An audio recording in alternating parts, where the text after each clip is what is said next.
All right. A very good morning to you wherever you're listening in. Welcome to this new episode of the DSTV X Spaces, where we discuss the Premier League in detail. Every Saturday, 11 a.m. East African time. You can join us from any part of the world. My name is Darren Alan Cheune, and today I'll be your co-host for this space together with DSTV. If you haven't yet followed, please do click follow for more of those commentaries and the details to do with the English Premier League, as well as much more, because all football is on DSTV. That is the Premier League, the La Liga, the Serie A, the UEFA Champions League, the UEFA Europa League, the FA Cup, name it, you can catch it all on your DSTV. And as well, you should be able to catch some of the action later on today. Some of the games we'll be discussing, beginning with the early kickoff between Brighton, who host Manchester United at the Amex. Of course, there is a bigger one on paper later on tonight. Aston Villa do take on Arsenal. And we'll be as well discussing several other fixtures, including the defending champions, Manchester City, who will be taking on Ipswich Town at the Etihad. There's a lot of football to talk about. And of course, I'll not be doing that alone. I'm already joined by Mark Sally, who I'll allow him say hello to all you guys who are already on this space. And of course, you can share the link for this space in your WhatsApp groups, in your Fantasy Premier League groups, perhaps to pick a thing or two on where you could actually get your best pick. I see the deadline for the Fantasy is just about in an hour and 54 minutes. As well, not only Mark will be joining me, Andrew Kabura is somewhere. He should be able to jump onto this space at some point.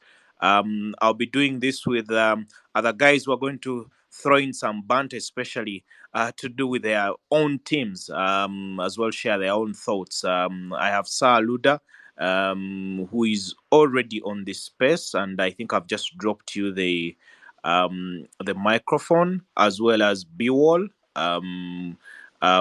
who I have as well dropped the link, the microphone, to be able to be a part of this conversation. We'll be running from 11 a.m. up to 1 p.m. So if you're just done with your breakfast, or if you're preparing to set to go to town, you could turn it on onto your Bluetooth in the car, or your headsets, and you should be a part of this as we go on. You can as well drop it in the comment section.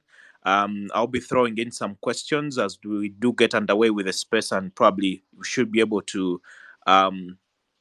react to some of the questions or comments that will be displayed here. But of course, on the opening weekend of the Premier League, only 8 teams managed to win a game. And of those 8, 6 will be clashing off in some of the fixtures that we'll be discussing later on. Premier League leaders Brighton opening the weekend against Manchester United, who as well beat Fulham on the very first game of the season last week on Friday. We'll be discussing that and more, including, of course, several other details to do with Chelsea that has got a squad that has been equated to population of a small country. Enzo Maresca there. But of course, let me get it underway with Mark. Mark, a very good morning to you. How are you doing? And how has been your past week? Yeah, Darren. Good morning. Good morning, everybody. It was a good week. It's been a good one in many ways. For me, of course, at back here at a local level, there's some things that made me happy about Ugandan sports.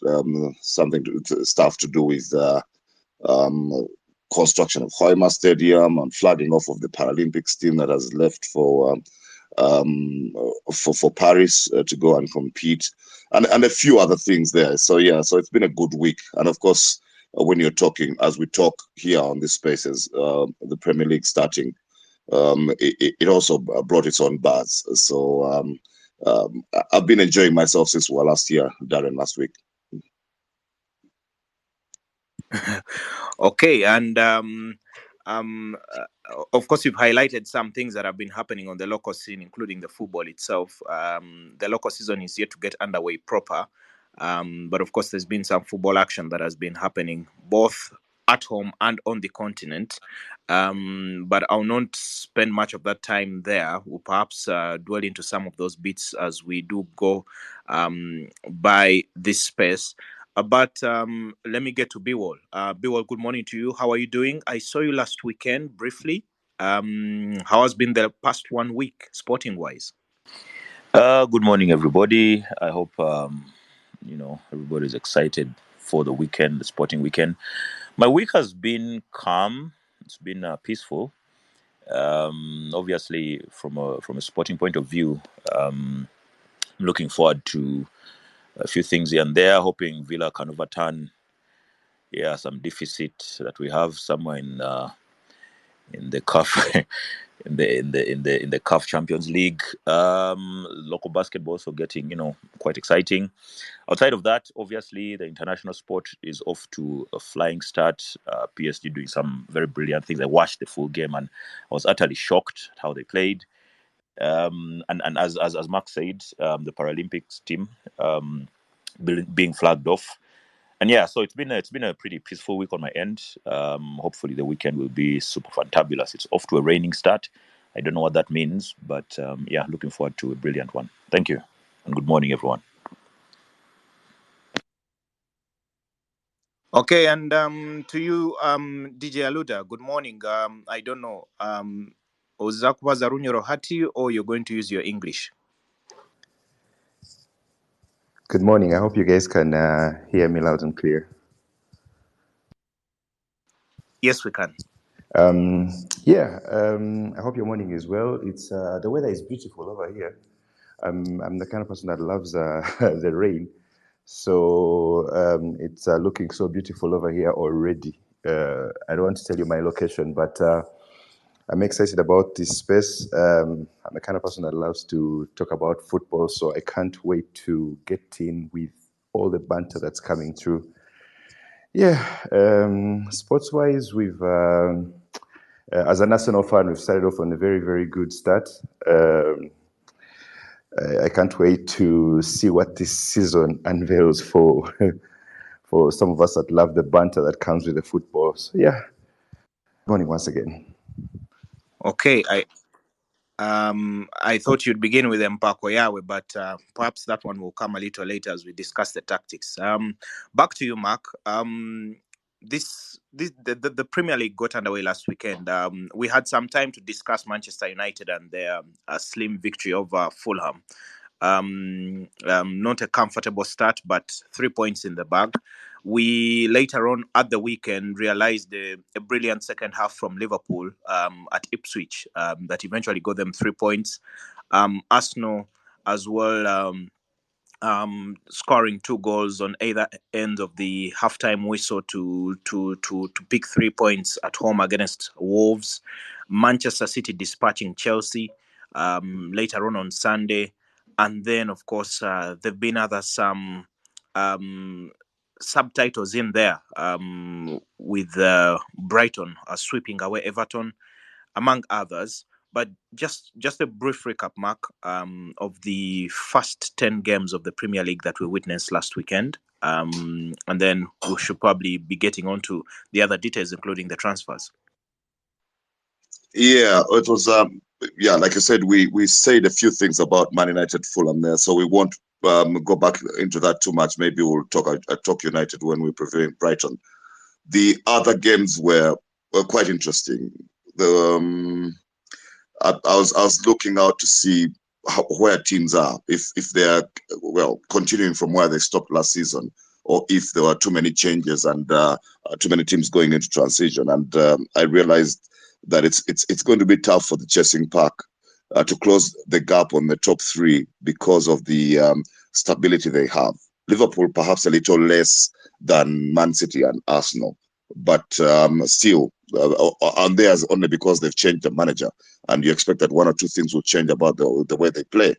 But the other two are quite stable. I mean, we had done some previews here, but when I looked at the games themselves, I said, right, okay, it's when teams have built something over a period of time, same manager, almost same playing staff, Guys, the chemistry there, guys knowing exactly what they have to do, what they do with each other. It's really tough on the rest on the chasing pack. It's I mean, I looked at the Arsenal, for example, and I'm looking at a back four that virtually picks itself. That they used almost the entire season last. Had arguably the best defense in the league.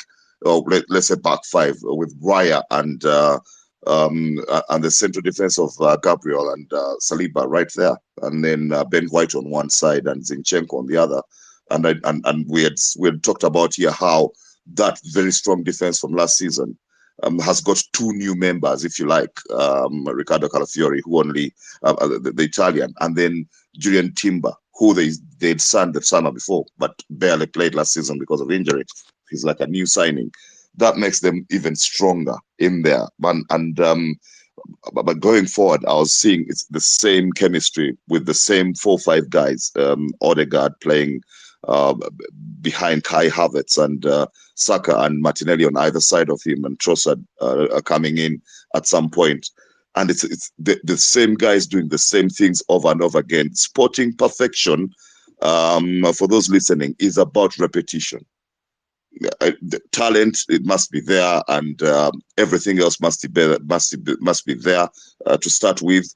But repetition is where sporting perfection comes from, and I think Arsenal have that. I had questioned the bit about where their goals, whether the goals will return consistently this season as they did the last 2 years, considering that they don't have the one guy to depend on, the one out and out, the Erling Haaland, let's say that kind of player to depend on for your odd 25-30 a season.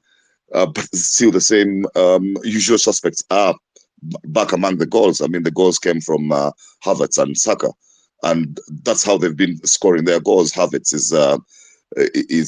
has turned out to be a very good a getter of important goals for Arsenal at the right times. When he broke that deadlock, he broke the ice with that header.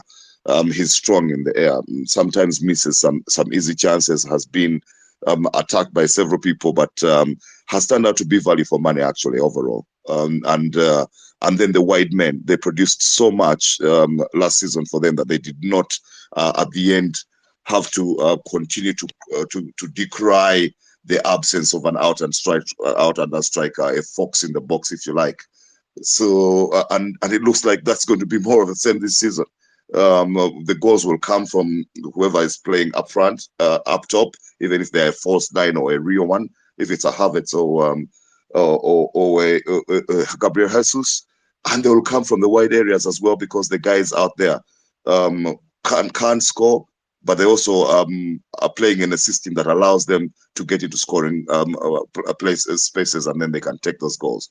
And then, of course, there'll be goals coming in from the center of midfield from Odegaard, as you'd expect, and a few others. Every once in a while, Partey or Rice will pop in with a goal, and there's talk which I haven't confirmed. Maybe you will help confirm that Mikel Merino will join that party. Mikel Merino is a scoring midfielder as well. He's a guy we saw at the Euros helping Spain to the championship. Only recently, he plays deep. He does a lot of hard work and a lot of grafting in the center of midfield, but pops up in scoring positions every once in a while, and can also put the ball in the back of the net. So if that one is joining as well, so that the worries will not be there. So Arsenal strong defensively, strong up front, every bit the title contenders I expected they should be. And Man City, same thing. They had a tougher game than perhaps all the other big ones, with Chelsea being a very unpredictable, unknown quantity under the new manager, Enzo Maresca. But they went about that duty really well. And I looked at them and I said, okay, right. City still have the ingredients. They came in there. They didn't have Kyle Walker at the back. They didn't have John Stones, but those were covered very well with Rico Lewis and Akanji. So that is a stable back five as well. With if you have Ederson and you have Jessic Vardiol and Ruben Diaz, those are the same guys who were playing last season. They didn't have Rodri in the middle. That's the one that we always worry about. Is City don't play without Rodri? Can they win ball games? It was difficult for them to do so. over the last few years, but they did well here. And actually, the guy who played in his role even scored the goal. That is Kovacic scoring against his former team. And but everything else around them is the usual. Savinho, when he comes in, is the kind of wide player that City have used over the last few years. So he walks in there and looks comfortable. I thought, of course, at the start of the game, the Pep experiment wasn't working. Savinho playing on the left with his left foot and Doku playing on the right with his right foot. But they soon interchanged and became the inverted wingers that Guardiola has so famously made popular with every other manager in the world. And when they switched, you saw the comfort with which City can flow. And so Erling Haaland got onto the score sheet, predictable. And eventually they won that. It wasn't easy for them, but you see that they have the ingredients there and they're going to be very difficult to catch or beat because of the consistency, because of the know-how, because of the repetition. So, I mean, you look at that and then Liverpool. Well, for them, there'll be some question marks, some changes. But still, I looked at them and said, well, even if Ancelotti is going to change a lot about the style, because Jurgen Klopp's gang press style, heavy metal, is difficult to emulate by other managers. It's a very tough style to emulate. And Slot is more of a Pep who prefers that they keep the ball. I saw they started to pass the ball shorter and shorter, but the bits about the Jurgen Klopp game remain, because you can't change players and the way they play entirely over a very short period. And so that first goal was the transition from which Pep used to score, the one for which Salah was let loose by a through ball and found Jota. That was a vintage Klopp, that goal. They're winning the ball back, and 6 seconds later, there's a shot on goal, and the ball is in the back of the net. Second goal still had a switched pass as well, even if there was some interchanging of passes between Szoboszlai and Salah in the box, more of a typical Slot. They'll still Klopp written over that goal in the way the move started with a long ball, crossfield pass to Salah anyway. And Liverpool were winning that game. They still have the firepower. They didn't even need the services of Nunes. And Ruben Diaz missed lots of goals. Cody Gakpo came in there. He's still perhaps a little hangover from the Netherlands and Euro, but they still have the ingredients to punish as well. And it's those teams are really going to be difficult for the rest of the purchasing back to catch.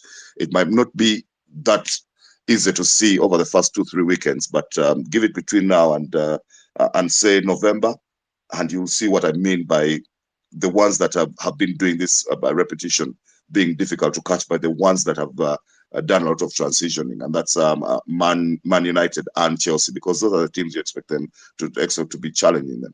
The others maybe that we'll talk about in the course of it, Darren, Spurs and Aston Villa, and what it means the way they are playing. But for now, I'll hand back to you.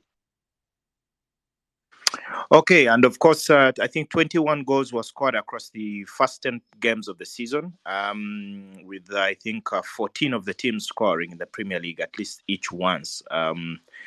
Beginning with I think Joshua Zirkzee, who tapped in 4 minutes from time at Old Trafford against Fulham. With that, I think I had Desire Mugomisa here, Chelsea fanatic. I don't know where he's gone, but let me switch and go to Aluda first, because a 2-0 victory for Arsenal to open the season. Do you concur with Mark that everything is okay? The backline is perfect. The attack is okay. 91 goals last season. No formidable striker has come in, but still 2 goals already on the board, 3 points on the mark, even with a trip to come to Aston Villa. Aluda.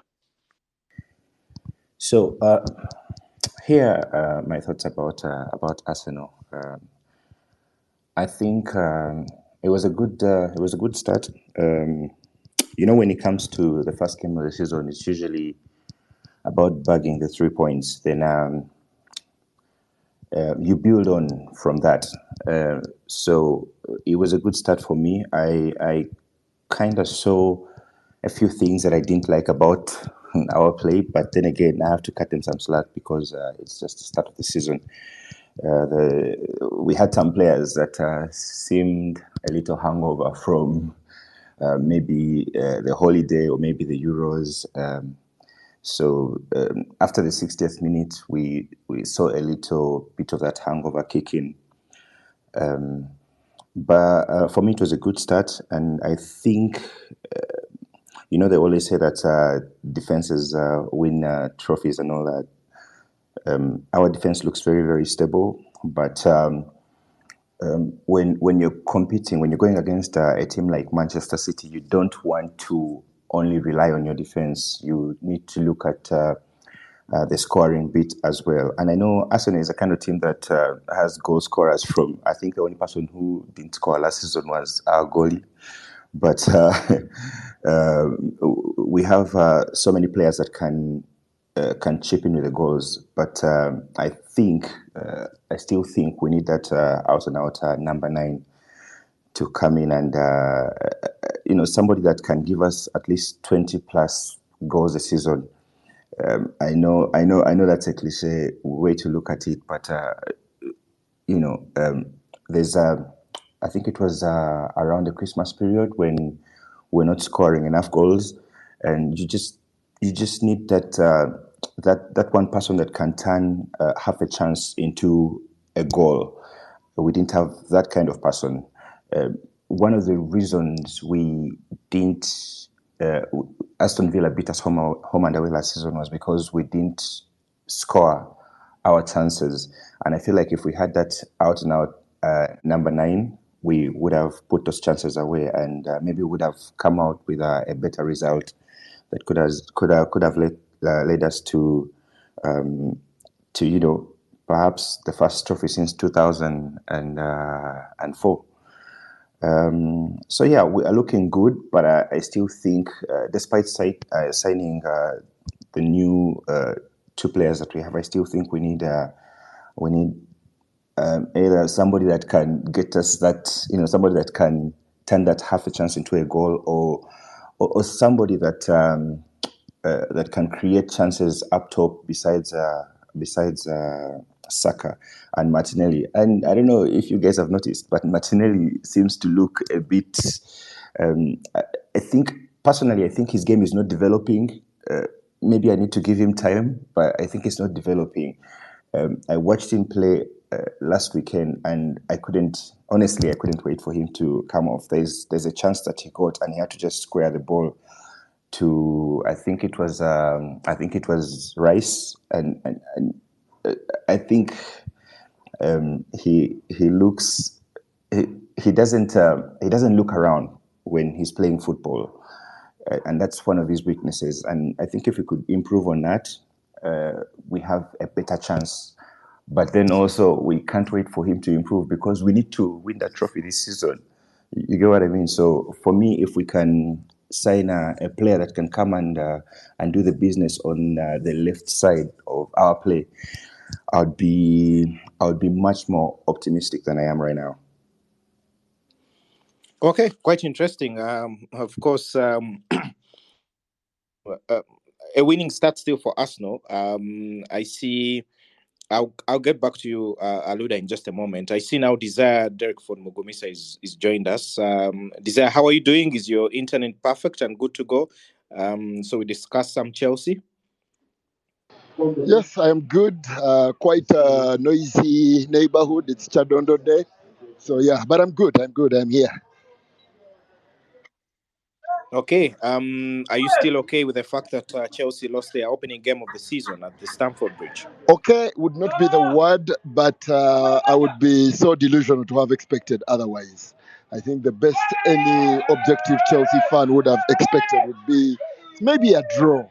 But at the end of the day, I was just hoping that it's not one of those 6-0 drubbings against Manchester City, because it's not the first time we've had a coach trying to play a certain way and try to build some sort of structure. The last one that tried this much, we chased him ourselves, and at the end of the season, he resigned, and that was Mauricio Sarri.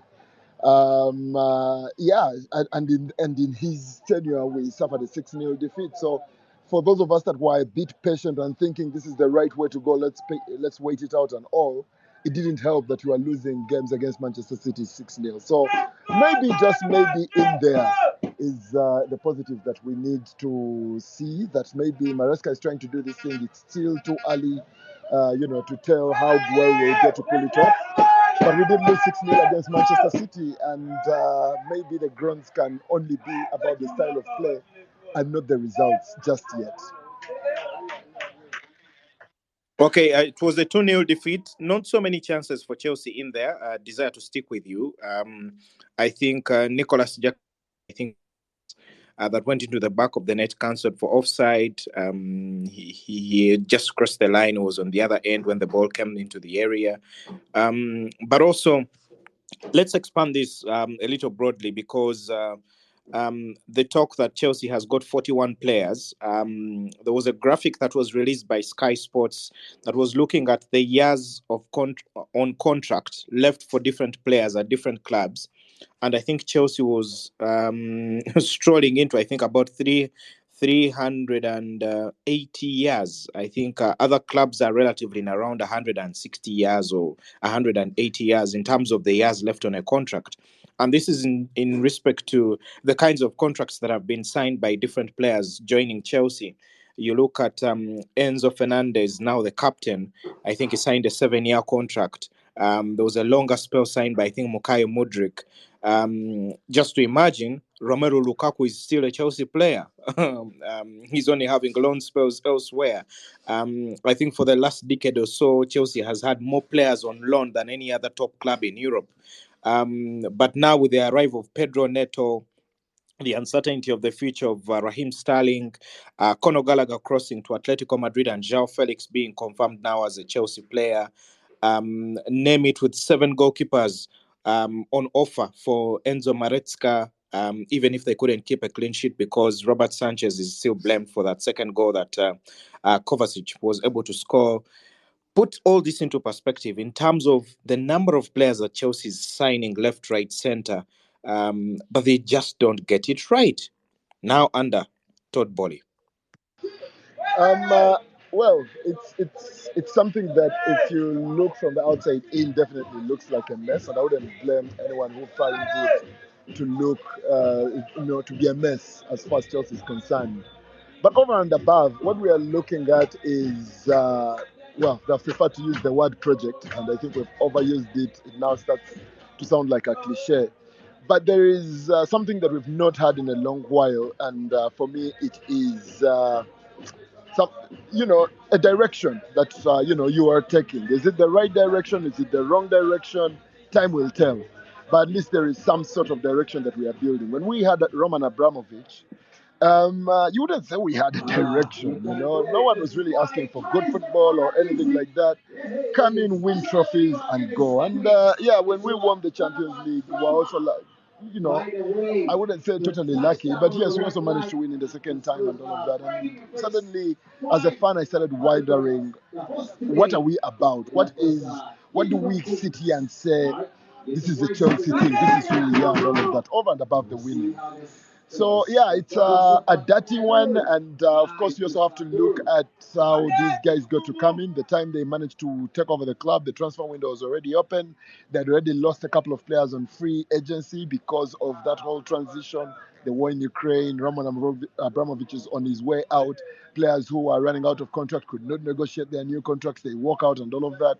So these guys arrive shortly after the transfer window has opened, and they splash money all over the place. The Raheem Sterlings came in with that particular lot and all of that. Over the last 2 or so years, they've been intentional around the multi-club model that they want to build, in terms of putting together the sporting directors and all of that, and just about everything. Of course, there's been questions even from myself about the quality of sporting directors. If you're going to go out and bring in sporting directors, they were not bringing in Paul Mitchell or whoever else looked like had done something at the big level and all of that. We've seen the likes of Manchester United going to Man City and picking a CEO, and going to Newcastle and bringing in Ashworth and all of those, some reputable names. the direction that these guys took was to go out and bring people from Brighton and some of the smaller clubs and all of that, which of course again we've seen also. As far as the Premier League is concerned, a good player can be in Wolves, a good player can be at Manchester City, and maybe a good coach can be in any of these other clubs. But it doesn't help that, of course, the profile that Winstanley and company get to come in with is of a smaller club and all of that. So when the pressures of building come through, it's going to be much harsher and all of that. But we have some sort of direction going on. They've told you they want to bring in all the best potential players in the world, bring them in and put them in the club, try to buy a couple of clubs across the world. They've managed to get one in France. I think they were looking at Portugal and Brazil as well to get some clubs to put in that multi-club model and all of that. Has that worked just yet? Maybe not.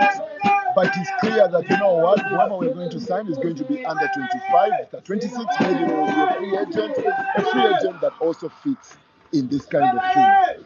That we wait to see how it all gets to build up. I like that we get now to bring in a certain Maresca because, again, as all these young players and all of those flood into a club, if there is no one who is firm enough to say this is the direction we are taking, especially after having the buy-in of the owners, if that person is not firm enough, then there's going to be problems. And I think the last 2 or 3 press conferences that he has done as Maresca, coming out to state that, yeah, you might be seeing 41 and all of that. And in all honesty, even before he had said something about that, it felt like an agenda to me because in there I was seeing players when that graphic came out of the 41, 43 players that are being said to be at Chelsea. Players like Taurianen, who are midfielders for the under 21 side, people like Anjorin, who are academy players making it to the under 21 side, were all in that list. The likes of Achempong, the likes of Dyer, the likes of Tyreek George, and all of those were being listed as one of the 41 players and all of that. So they've got an under 21 players and cause some sort of conversation to go on. And sometimes narratives get to fly. But it's clear that the man stated he has only 21 players that he's working with. The others are players who are already in the academy or players who are on their way out. Yesterday we got the now popular Here We Go coming in from Fabrizio of Romelu Lukaku leaving. So there is a need for a striker to come in there as well. But yeah, it is definitely something that is going on. None of us knows where we shall end up and all. But I am personally positive. I am just not a big fan of the kind of football he plays. But he's my manager and I will support him. I've never been one. I am also a Barcelona fan, and my favorite manager, in as much as we won so many trophies, was not Pep Guardiola. It was Luis Enrique, because again, his brand of football was not the one that you watch being passed across the pitch to, before the paint dries or something like that. Enriquez was effective. You knew what you were up to. But yeah, even with that, I see the process. I like it, and hopefully we shall be doing good. A couple of bigger profile players have started coming in along with the younger ones. I mean, Neto, Joao Felix, and all of those coming in. Ano Simen being spoken of if it comes through, and all of that. So yeah, maybe the project is getting to turn a corner. I am optimistic.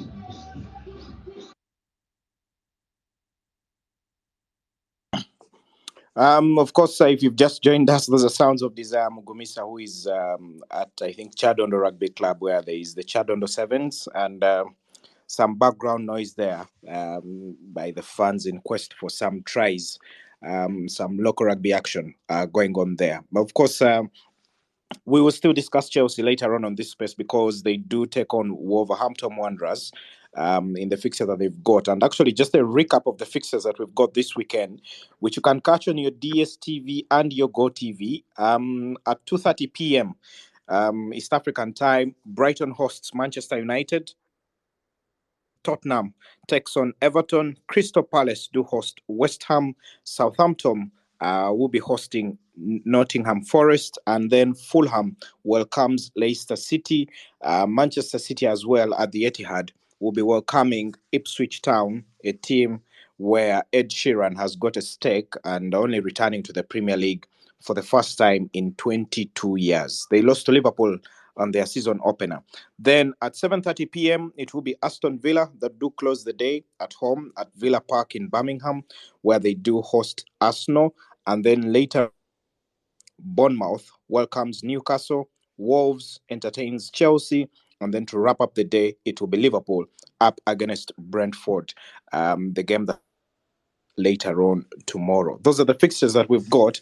And because of time, I want us to go into the games themselves, as I still have the gentlemen, DJ Aluda, supporter of Arsenal Football Club, Bewall, Manchester United, Desire Chelsea, and then, of course, Mark and I. We're on here to just panel beat some of these beats. Let me get to you, Bewall, now, because you've been silent for quite a bit. And I want us to get into the game. Brighton up against Manchester United. In recent times, fixture that has troubled Manchester United. Brighton gave a rude welcome to Eric Ten Hag 2 seasons ago. I think a game that Mark and I were able to catch at Old Trafford.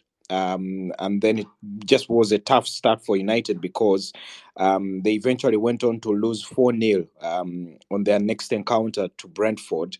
I think a fixture that ended Cristiano Ronaldo's tenure at Manchester United because things went south in his second stint at the club.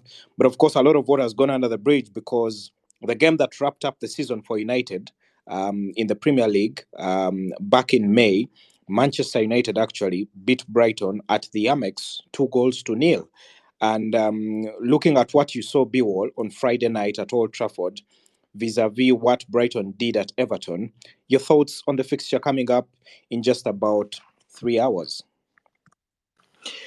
Yeah, any sane Man United fan should have every reason to worry about this fixture.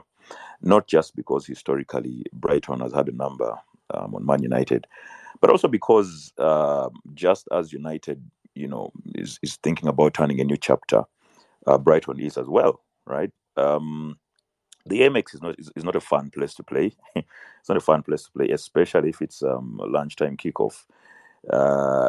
Both teams won their first game, so there's positivity, there's hope, there's that desire to kind of keep the fire going. And as a United, I mean, I always worry about every game. That's kind of a default. But there are games I worry extra about, and this Brighton game for me is one of those games. I think Fabian Hazel is first of all, as a young coach, as a young manager. If I'm not wrong, he's probably the youngest in the league right now. As a young manager, he's a guy who is adept to trying out new things here and there, and he's not worried to play beautiful football and win at the same time. Yeah. They've begun this season quite well. Their preseason they were on fire as well.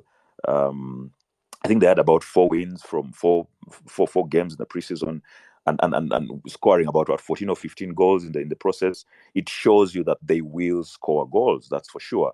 So for United, the biggest thing to kind of discuss now is how to not leak goals. That has been our biggest issue. I know that scoring has been a problem as well, but I'd like to think that there's a bit more positivity now, especially with Zaxi showing and proving that he doesn't really need too many touches.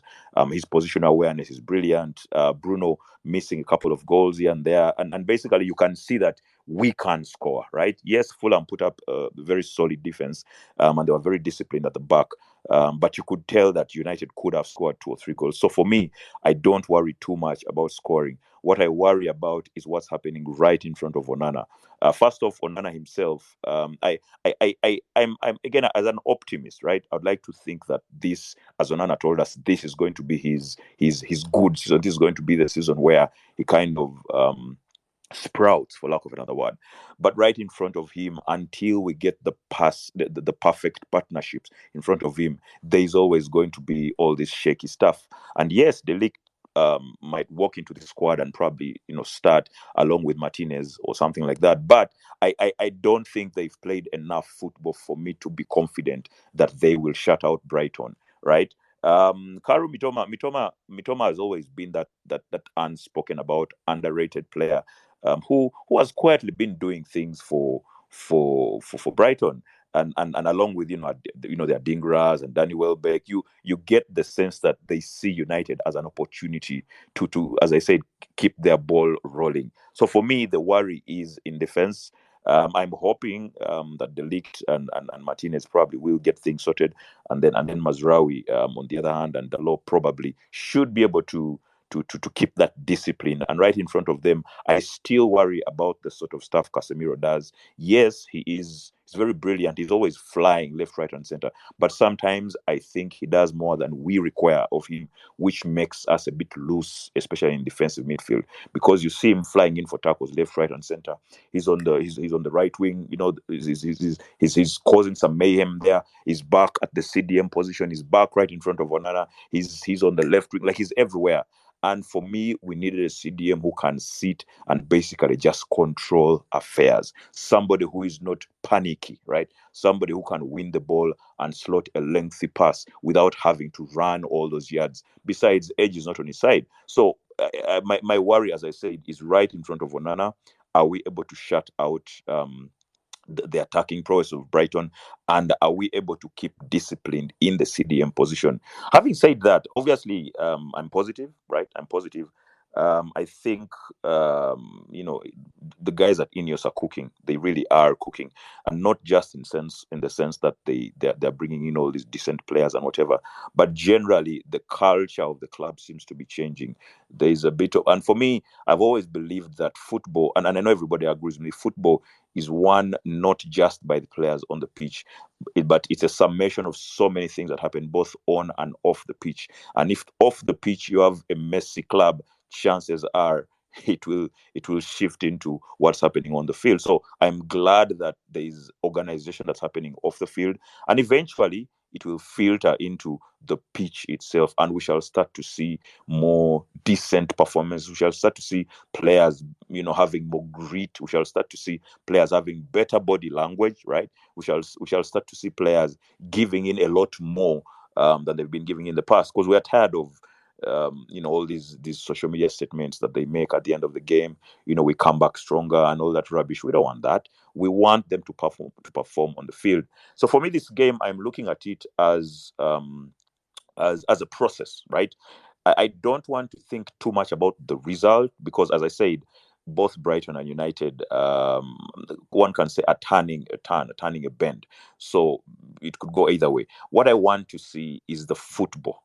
What I want to see is the desire. What I want to see is some kind of intent from United, and irrespective of what the result is, as dubious as that sounds, irrespective of what the result is, for me, I'm looking at this as another step towards creating a system for United. So if we see that system being displayed by the players, if we see that system being respected, if we see that system, if we see Ten Hag controlling the game, making the right substitutions, I'll be comfortable. But as I said, this game should worry any United fan. We're going with hope. Zaxi seems to be firing on all cylinders. Hopefully, Rashford can wake up and do a bit better. Garnacho is starting to look like the kind of player who you worry about when he comes off the bench. It is unfortunate that Diallo won't be available. He has some family unfortunate news he got, and so he's not going to be available. But the rest of the squad, in my opinion, should be able to show up. I still have question marks about the right wing. I mean, Diallo should have been playing there. He's not going to. Anthony, I up until today, I really don't know what to make of Anthony. He's that person who flatters to deceive, right? He has all this excitement, he has all this gusto, he has all this, and he has one or two tricks up his sleeve, but the final product is always lacking. So for me, that's the worry. Otherwise, the squad should be good enough to do something decent today. At worst, I'm hoping that United will win this game 2-1 at worst. Thank you. 2-1 at worst. Mark, I want to come to you. Of course, I'll get some submission from Aluda and Desire as well on the same fixture briefly. But looking at this particular fixture, Mark, of course, Biwal has exercised caution in his submission. Even if he has got a little bit of optimism that they can be able to pick the 3 points at the Amex. I just want to pick it from you, Mark, because he's talked about the defense, and I think there have been 3 reinforcements in the Manchester United defense. Lenny Yoro, who is out for about 3 months, the 18-year-old passing left centre back. Delete, who came off the bench towards full time against Fulham. Mazraoui, who started at right back, Dallo played at left back. Nearly in every slot for Manchester United at the back now, you have at least a player or two to talk about. If you add Johnny Evans, Harry Maguire, Lisandro Martinez, throw in Tyrell Malacia, who is set to return from injury. Luke Shaw will be back at some point. Then you mentioned Dallo, who is a utility player, more like Mazraoui. Are the concerns still at the defense role? And then number two, Mark, as you come into this one and now bringing Brighton into perspective, because we saw what they did to Everton. Of course, Everton a send off for Ashley Young, and things eventually got a little complex at the Goodison Park. But the spaces that Mitoma pokes into, João Pedro, who plays right behind Danny Welbeck, Yankuba Minte, the Gambian who plays off the right. There's Simon Adingra who came off the bench actually to score a goal as well for Brighton.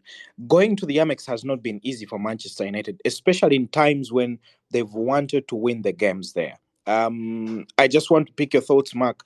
Does now Ten Hag think of probably moving from a 4-2-3-1 into perhaps a 3-5-2, because he's got the options available? He's got Johnny Evans, he's got Delete, he's got Lisandro, he's got, of course, Maguire had a bit of a knock or something, but we've seen him since returned to training. Does he go for a 3-5-2, to try um, kill out those spaces that Fulham kept getting? Eventually, they could have hurt United on the counter. Do you go for a 3-5-2, considering the options are there in terms of defense, and then push Mazraoui and Dal a little further forward? Then that means Maino can sit and Casemiro can sit, so that stifles the challenge that Brighton will be bringing up in the middle. Or you keep it a 4-2-3-1, and then finally, who does keep the line at the front? Because one of the major concerns for United last season was they brought in a young Rasmus Højlund who just couldn't get the ball rolling. At the start of the season, they dropped quite a number of points. Now you see there was a bit of mistrust against Fulham, because it is Bruno Fernandes that led that line until when Zaxe came on at the hour. So some of these changes, does Ten Hag change or keep it the way it is, and go and engage Brighton with the gears you've got, Mark?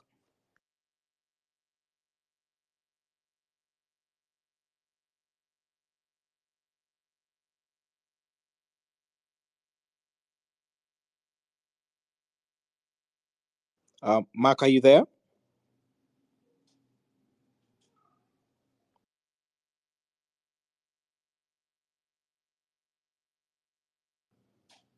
Does anyone hear Mark, or it's only me? No. I can't hear him either. His Okay. mic is very muted. I hope Mark, if you can hear me, this question will still stay for you. And of course, we have quite a number of comments coming through, and you can as well in the comment section on this space send your feedback. I do see the only Tony Love MC who says City with Gundo back. We all know in the last 10 games he carries City, and Haaland can literally sit even on the bench and watch. He then reacts to what Aluda stated, that Martinelli is not in it for now. The whole Arsenal system favors the right, I think, because of Bukayo Saka. He is doubled up against. We need someone who can make things happen when alone. Then he says the Vinny Williams Rodrigo type, but hopefully Calafiori Merino can fix the left side. Then I see Aaron Mugisha, who says we need a striker who can compete with the likes of Haaland if we are to take the Premier League. Havertz and Jesus can't help us in most of the tactical games. We want a striker who is there to score, just tap-ins, not this thing of Jesus getting involved and he ends up doing nothing. BK Sports, I think, all the way from the Oceania, says Man United will lose 6-0. Then Malcolm Biaruhanga says, glad to be listening. Thank you for being a part of the space. Haka Aye Caesar says, same old faces. Then I do see here Fanta Bay, who says there are no females on the space. I've seen you on the space, Fanta Bay. Please ask for the microphone. I should be able to give you that chance and opportunity to be able to state something. I do see Mark has requested for the mic again. Mark, did you hear my question? Mark, are you there?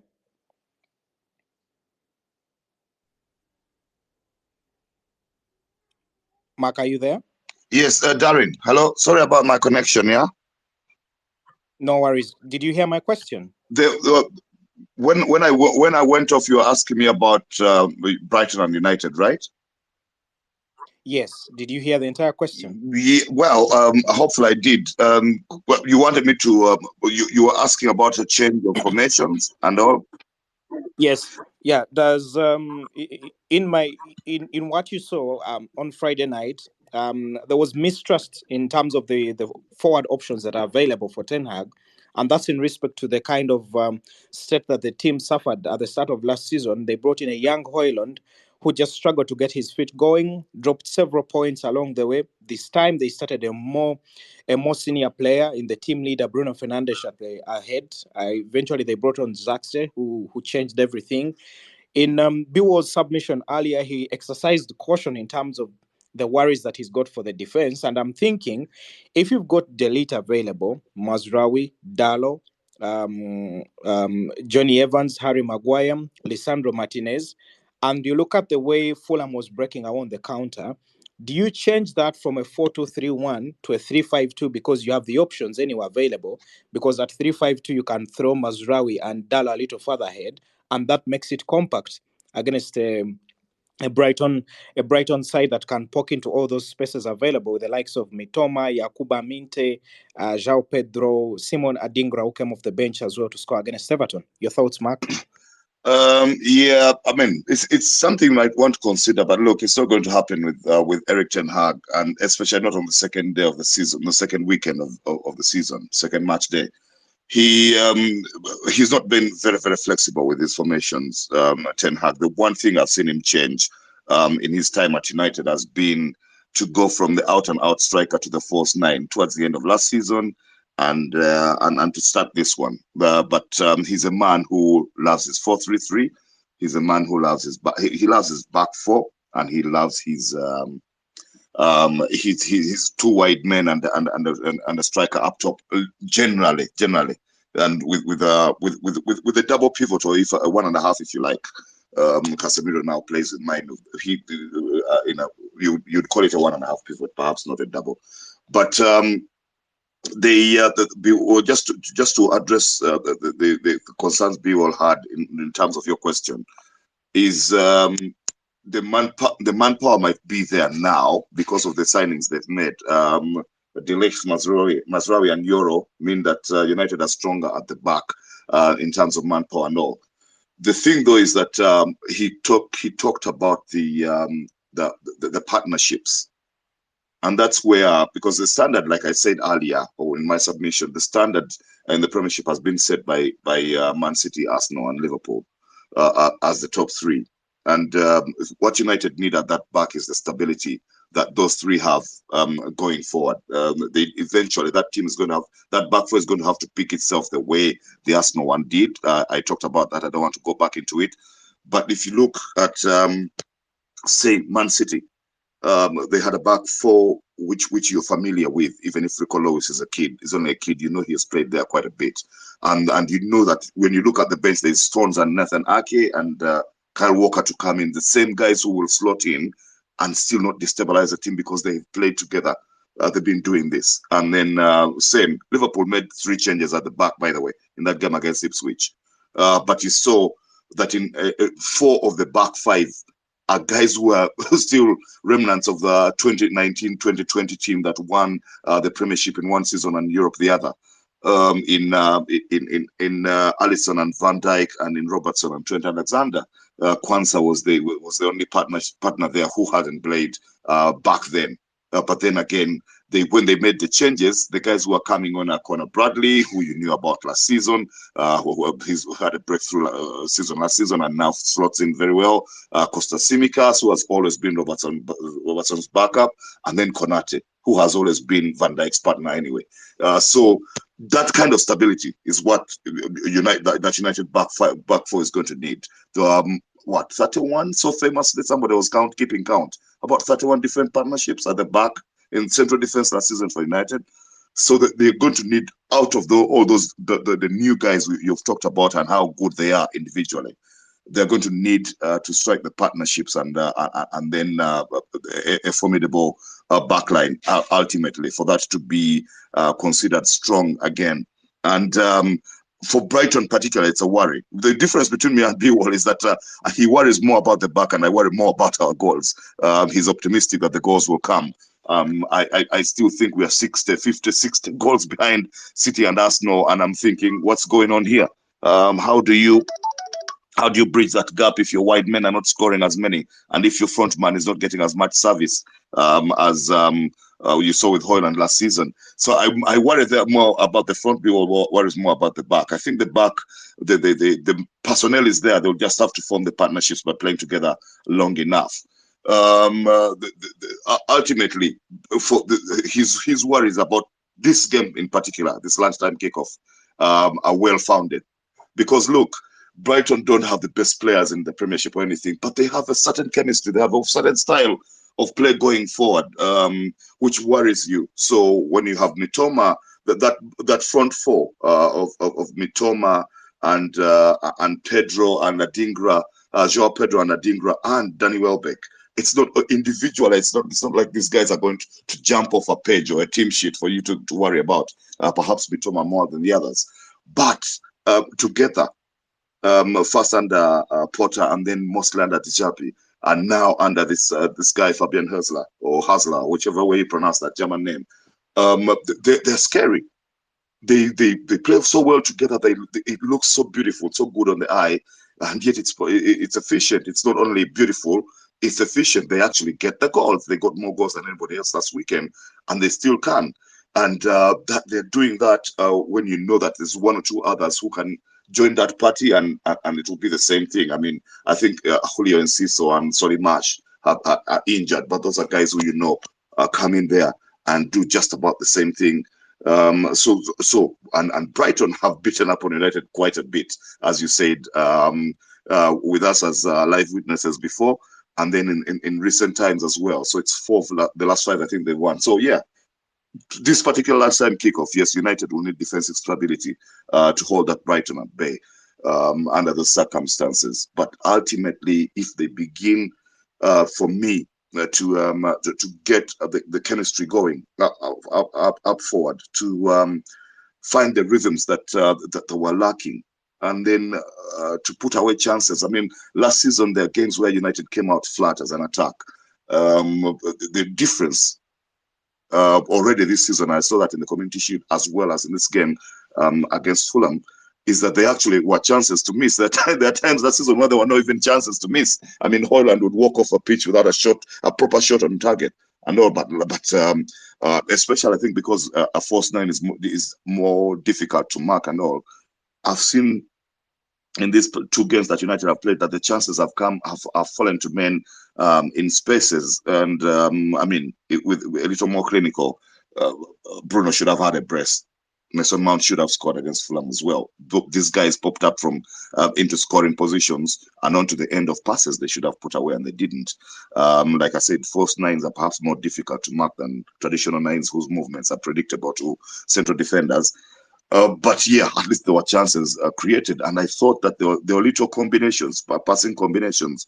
I think have improved up front there. It is the confidence to put those chances away, the consistency to continue doing that through entire games that is lacking. And then, like I think he said with Marcus Rashford, I mean, I still have question marks that linger from last season. I thought he had recommitted. I thought boyhood club and everything, guy who's been given a chance after chance by everybody, was going to come out and say, "Hey, last season was hell. I've chosen to stay and not be forced out, and therefore I'm going to show a difference." I didn't see a change in his body language. It's still a bit sulky and angry to me, and I'm hoping that then he can get into a better mode. Hopefully, the guys around him can help with that. Ultimately, Garnacho, has got to be a starter, and hopefully Zaxi can get involved in those games a little more, because um, I mean, starting the team the way he did. I mean, and I know why Ten Hag does some of the things that he does. He wants to justify the decisions he made in the transfer market before. He's stubborn about making certain things work and all. But for me, playing a false nine with Bruno, and largely to help accommodate Mason Mount in the same midfield with Casemiro and Maino, is giving people a chance perhaps they haven't earned or deserve. And so I'd rather one of the more attacking players, I mean, a Garnacho or even Zaxi, especially because he's central, start in that game ahead of Mason Mount. So you keep Bruno on the pitch with the other three, and push him back to a position where he gets onto the ball further down the pitch and gets more creative. And then when you have actually somebody who's bound to give you an assist or a goal, a little better than the Mount will. But yeah, to go back to the original question, it's you'd want to consider a change in formation to counter the opposition.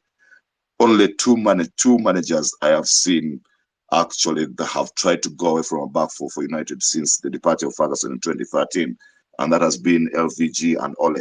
There are times when they've played a back three, which is like morphs into a back five if you're playing against a stronger opposition, and it's worked for them. Actually, Ole so famously beat Pep 3 times by changing that formation. He did to a back three. I don't think Ten Hag is going to do that, one. And two, I don't think he's going to do it for a Brighton. It might be forced on him by that kind of opposition I just talked about, a City or a Liverpool.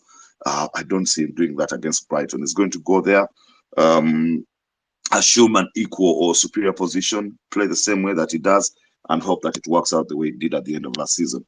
I still believe, though, that United beat Brighton last season because both teams had little to fight for.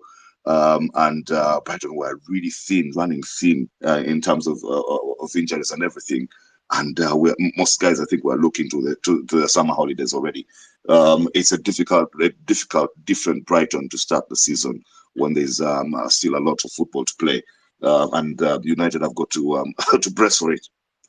Darren. Okay, quite interesting, and the comments are still trickling in. I see quite a number of them. Darren Bartlett says Brighton 1, Manchester United 1. That's his prediction. I see Emma Honoria says, from the way United struggled in game 1, they will lose this one with a small margin. Nikonora Amari Jr. says, thanks for the great discussion. So glad to be here. Great job, Darren, Mark, and all the submissions from the various speakers. Artful Doja says, United need a number 6 urgently. The midfield is the most important position in in football. Our midfield should not be run like last season. Let me see if there is a new comment. Rio Musagan says, need to prioritize Trossard over Martinelli. We'll get to Aston Villa in just a moment. Barunji Anthony says, Arsenal played boring football last weekend.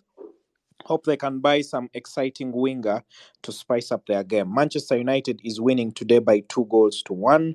Let me see. Any other comment? Kanyes J. Arthur says, I think Chelsea should play Nkuku as a false 9 as we get a more serious 9 because we can't afford to play Jackson anymore.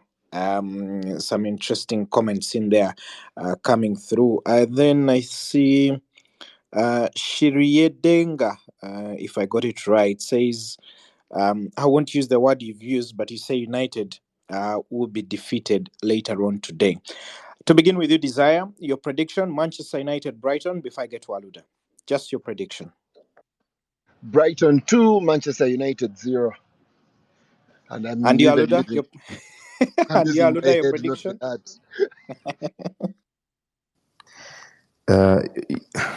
For me, I think Man United is one of those very, very lucky teams. When you look at last season, there's so many games where they rode their luck, with teams they play against missing so many opportunities. and then they eventually get one chance towards the end of the game, and then they'll score that, and then they'll, So I think today is going to be more of the same. Brighton will probably miss some chances, and then I, I hope, I hope they don't. I really hope they get smashed. But banter aside, I think United will get away with this one as well with a 2-1 victory. Okay, and when Aluda says United will win it 2 goals to 1, it means Manchester United will have made it 2 wins out of 2. The last time Manchester United won the opening 2 games of the season was back in the 2017-2018 season. You can count the time there, how much time has gone. United has struggled to win the opening 2 games of the season since. Actually, that season, they went on to win 3 in a row. And the impact of the at the Amex later on today will be significant because next weekend we'll still be here to discuss the Premier League and all on these DSTV Expresses. And it will be Manchester United up against Liverpool. So if you haven't yet subscribed on your DSTV, please do be able to do that so you can be able to catch all this action that we're talking about. I want to quickly, gentlemen, move on to the other fixtures that we've got. In particular, Manchester City does take on Ipswich Town. Let me see, Bewall. Erling Haaland is already on 6 hat tricks in his first 2 seasons in the Premier League. Does he get a seventh one later on this evening? I wouldn't encourage anybody to bet against Haaland scoring, a double or even a hat trick, or even notching 4 past Ipswich, because I mean historically he's enjoyed newly promoted teams, and I mean it's Erling Haaland. He has no Champions League duty this week. His preseason was almost blank. Didn't have too much to do, and he's been raring to go, right? Apart from the fact that you kind of as night follows day, you kind of know that Haaland will be in and around the goals. The thing though, I thought I should highlight is City, and for me this is why I have profound fear and respect for Pep Guardiola, that even when the machine seems to be running well, right, he will always take time to find how to make it run even better, and for me that's the thing that worries not just myself as a United fan, but pretty much everybody else who is non-City, because Arsenal, for example, Arsenal barely put a foot wrong last season, and the season before that. And even now, when I hear Aluda saying that they need, probably that out and out striker who'll get you, 18, 20, or 22 goals. I don't think they need that necessarily. They can pick their goals from all over the park, and that bodes very well for them. The only problem with Arsenal right now is that there's Man City. The same way Neymar had the issue that he was around the time, he came up around the time when there was Messi and Ronaldo. Like, you just can't beat these guys, right? Until they get out of the picture, you're going to play second fiddle to them. And for me, I think that's Arsenal's biggest issue. And unfortunately, in this case, Man City is now at a point where they've achieved much everything, right? As a Pep, the reason why I fear Pep is he has the ability to re-inject excitement and gusto and desire, even when the team feels like they have ticked all the boxes. And that's why I think Haaland, obviously, well, I don't want to say obviously, but it would be understandable if somebody said, I think Haaland will be the top scorer this season. Again, it's understandable. And Haaland enjoys his football. Um, Despite this very strange fact that Pep is not necessarily the biggest lover of out and out strikers. Yeah. Every now and again, he has this out and out striker whose role is just to bang in goals and have a good time. Maybe a Kun Aguero here and there, maybe a Zlatan, maybe a Lewandowski. Those are there. But ultimately, Man City as a machine can hit you from anywhere and at any time. I wouldn't be surprised today if Man City put 4 or 5 past Ipswich. But talking about Ipswich, their first half against Liverpool, I thought was quite solid. well, it didn't really have too much to do with how solid they were than it had to do with how kind of reckless and careless Liverpool were. But that being said, I still think that Ipswich, this might be their baptism of fire. The one against Liverpool, one can argue they were in it at least up until halftime. This one, they will not be in it from the very start. And if you're asking for a prediction from me, anything north of 3 goals, I think City is going to enjoy that. I must also add that the other reason why I said I have profound fear for Pep is Man City is operating at a time when when other teams normally get injuries or get players who go off form, you worry, right? You worry. You're thinking, okay, so Bruno got an injury, our season is over.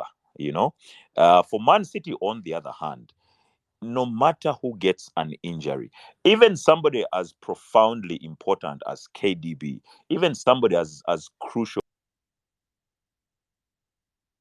and even the entire span, right from the key to the central defense. To now we are seeing a City without Rodri, but somehow they are performing because there's kind of cover for every position, and not just mediocre cover, but decent cover. So for me, that is what worries me about City. That now, I mean, prior to the beginning of the season, there was all this talk about Oscar Bob is going to be his breakout season and is going to be explosive, and Oscar Bob gets an injury, right? And Pep obviously, talks the boy up and says, "Oh, I'm really going to miss this guy." Is he really going to miss him? Probably not, because at the same time when Oscar Bob is kind of stepping out, there's a Savinho boy, and then now they have Gundogan is back in the frame of things. Gundogan is back in the picture. Silva is playing. I mean, Bernardo. I don't know what to make of this City team. Foden didn't play at all, and yet they could have. Yes. Yeah. So basically, the point is, I think City are miles ahead of everybody, and tonight I'm afraid Ipswich might get a baptism of fire. As I said, my prediction, north of 3 goals for City. I don't think Ipswich will see the back of the net. Quite interesting there, because the last time Ipswich Town visited Man City, they won there 3 goals to 2. But of course, a lot of water has gone under the bridge. Alud, I want to come to you because Arsenal is the side that pushed Man City to the wall last season quite much and actually lost the league by just a couple of points. If you look at this City, a couple of weeks ago, the conversation was, Arsenal could be in there for it because of the way City looked like in structure. The departure of Julian Alvarez, I felt, left them a little bit thin in terms of attacking options, even if there was the arrival of Savinho in that regard. And Kevin De Bruyne doesn't get any younger. Rodri was away, but of course, City last weekend, I think they won for the first time away in the Premier League without Rodri. I think in about 4 years or something like that, when they beat Chelsea.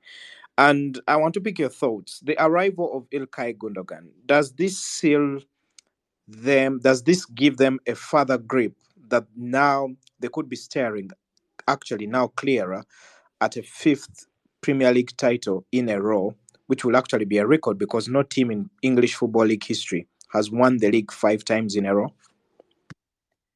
Darren, I want to give you a small stat. In 2001, Ipswich Town beat Man City 2-1, relegating them to the championship. That's the last time, I think. Yeah. So anything can happen in the Premier League, maybe.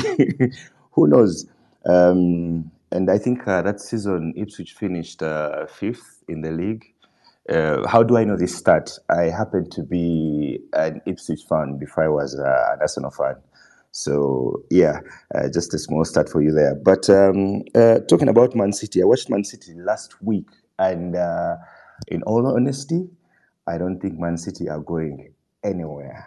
I thought they would have a dip, but that's the same thing we thought last season after they did the treble. So I don't think they're going anywhere. You look at the way they play. You look at as basically as long as Pep is still at Man City, they are not going anywhere. Earlier on, somebody at the beginning of the season, somebody asked me where I thought Arsenal would finish. And to be honest with you, I think I don't think Arsenal are going to win the league this season. As much as I would love them to win, but you look at the way Man City play, and they are not going anywhere. And you asked me about Gundogan coming back. There is no. I don't think we are in for a surprise because we know what he brings to the table, we know what he can do, and he's the kind of player that plays in so many different positions, and he knows what Man City is all about, and Pep knows what he is all about. So I don't think we are in for a surprise. It's basically, we all know what to expect with him. And yes, I agree with you. It puts them in a stronger position. Stronger position. I don't know how strong Man City could get because they are the strongest team in the league. They're the team to beat. For me, it's still Man City to beat, and I think Arsenal will get close again, but I actually fear that they might be, because they saw how close Arsenal has been. Arsenal has been in the previous seasons. I think this season we're going to see a different Man City. We're going to see Man City get into maybe the fifth gear. So yeah. Okay, fifth gear you talk about. Mark, I'll save you this one and go to Desire because Desire, your side actually faced City last weekend. Um, do you spare any thoughts for Ipswich Town later on this evening? I actually don't. I doubt it would be a drubbing like we are expecting. Yes, Man City have gotten to win games and all of that, but we need to remember, titles, but we need to remember that for the last 2 or 3 years, they have had to come from behind. And there's gotten to be some sort of, um, uh, self destruction for the sides they have gotten to compete against for those titles. At some point, even being behind by double figures and all of those. So yes, they're a good side. They're a machine when they switch it on and all of those. But there are reasons as to why they've fallen back in competitions over the last 3 or so years and all of that. So games like those against Ipswich will be games that get to disturb you. Ipswich is not a side that I want to, to write off when you see their performance in the championship last year. Of course, not that we're watching each and every game of theirs, but it was not a team that was fancied to be where it finished and all of that. So they have something good going for them. And it's usually these smaller sides that are going to come through with a result that, is quite shocking. I still expect that Man City will win it, but I don't expect that it will be a drubbing like we are calling and all of that. Just might be one of those 2-1s that, City had to come from behind to win. Okay, you can be a part of this discussion if you get into the comment section. I do see quite a number of comments have come in, and probably towards the end of this space, I'll open the microphone to the rest of the other guys. I do see nearly 200 of you have been on this space. I think Shepo says Man United will draw. Dishok says Man United 2, Brighton 3. Mobiro Arnold says Haaland has 8 hat tricks in the Premier League. He's got 6. Um, God is my fountain. That's your handle. You say Haaland is out for 8 games. That was a tweet for Banter by a parody account called Slow Sports News. And then I do see African Uniqueness, Dan underscore Vic, who says, my question is Chelsea buying Victor Osimhen? When I get back to you, Desire, I should be able to answer that one because I want to move to Aluda because at 7:30 p.m. later on tonight, Arsenal does visit Aston Villa. It is Unai Emery up against Mikel Arteta. 5 meetings between the two managers. Arteta has only won once. 3 wins for Unai Emery, including those 2 victories that were key last season in Arsenal's spell, where Aston Villa won 1-0 and then went on again to win at the Emirates by 2 goals to nil. And if you look at the margin that Arsenal lost the league by 2 points, probably it's because of Aston Villa that they couldn't quench that thirst for a title over a 20-year period. I want to come to you, Aluda, because you've talked about Arsenal not competing and winning the league like it was last season. In Aston Villa, they face a tough nut to crack, I must say. Darren, I have a very fresh memory about the game against Aston Villa last season. I think it was at the Emirates, the 2-0 win. And the memory is still very, very fresh. That game broke me as an Arsenal fan. That game broke me. I think that's when I knew that it was over. Our season was over. The times we've played against Aston Villa, we've created so many chances. But this is why I keep saying we need an out-and-out striker, somebody who can get that half chance and turn it into a goal. We created so many chances at home, even away, and we did not score. And I think that's always been our problem against Aston Villa. And I think it's going to be more of the same tonight. I think we'll create so many chances. But the question is, will Havertz score? I don't know. But there was actually a conversation that nearly broke YouTube last weekend. Two people going on about who's the better manager, Unai or Mikel. And I think today is a good day for Mikel to prove the doubters wrong and get one over Unai. My prediction for that one, I think I'm gonna put my Arsenal hat on and say 3-1 win for Arsenal. By the way, that's the correct score. So if you're a popular person, you know what to do. Interesting. Mark, if you could just get onto your microphone because I want to come to you. Aston Villa's victories over Arsenal actually accounted for 40% of Arsenal's Premier League defeats last season. That's how significant this doubleheader was in putting the spanner in the works for Arsenal in terms of winning the Premier League. And looking at what we saw last weekend, Mark, a 2-1 away win for Aston Villa, an early goal, their new signing, Amadou Onana, fitting in quite early with that goal from the set piece, and then eventually them winning it late to pick all the 3 points in London. And now the start of the season, I think staring at winning the first 2 games of the season for only a fourth time in their history. Last season, if you recall, I think Aston Villa suffered a 5-1 defeat to Newcastle on the opening day of the season. Ironically, they went on to finish in the top 4 placings. So that's the kind of team that we are talking about. But Mark, I want you to talk about the tactics because understandably so, Arsenal plays a 4-3-3. In the middle, of course, it's Thomas Partey, Declan Rice, Martin Odegaard, and then up front, Gabriel Martinelli, Bukayo Saka, and Kai Havertz, who's actually been involved, I think, in 17 goals in his last 15 appearances in the Premier League since mid-February. But in 7 games, he's yet to score a goal against Aston Villa. That is one.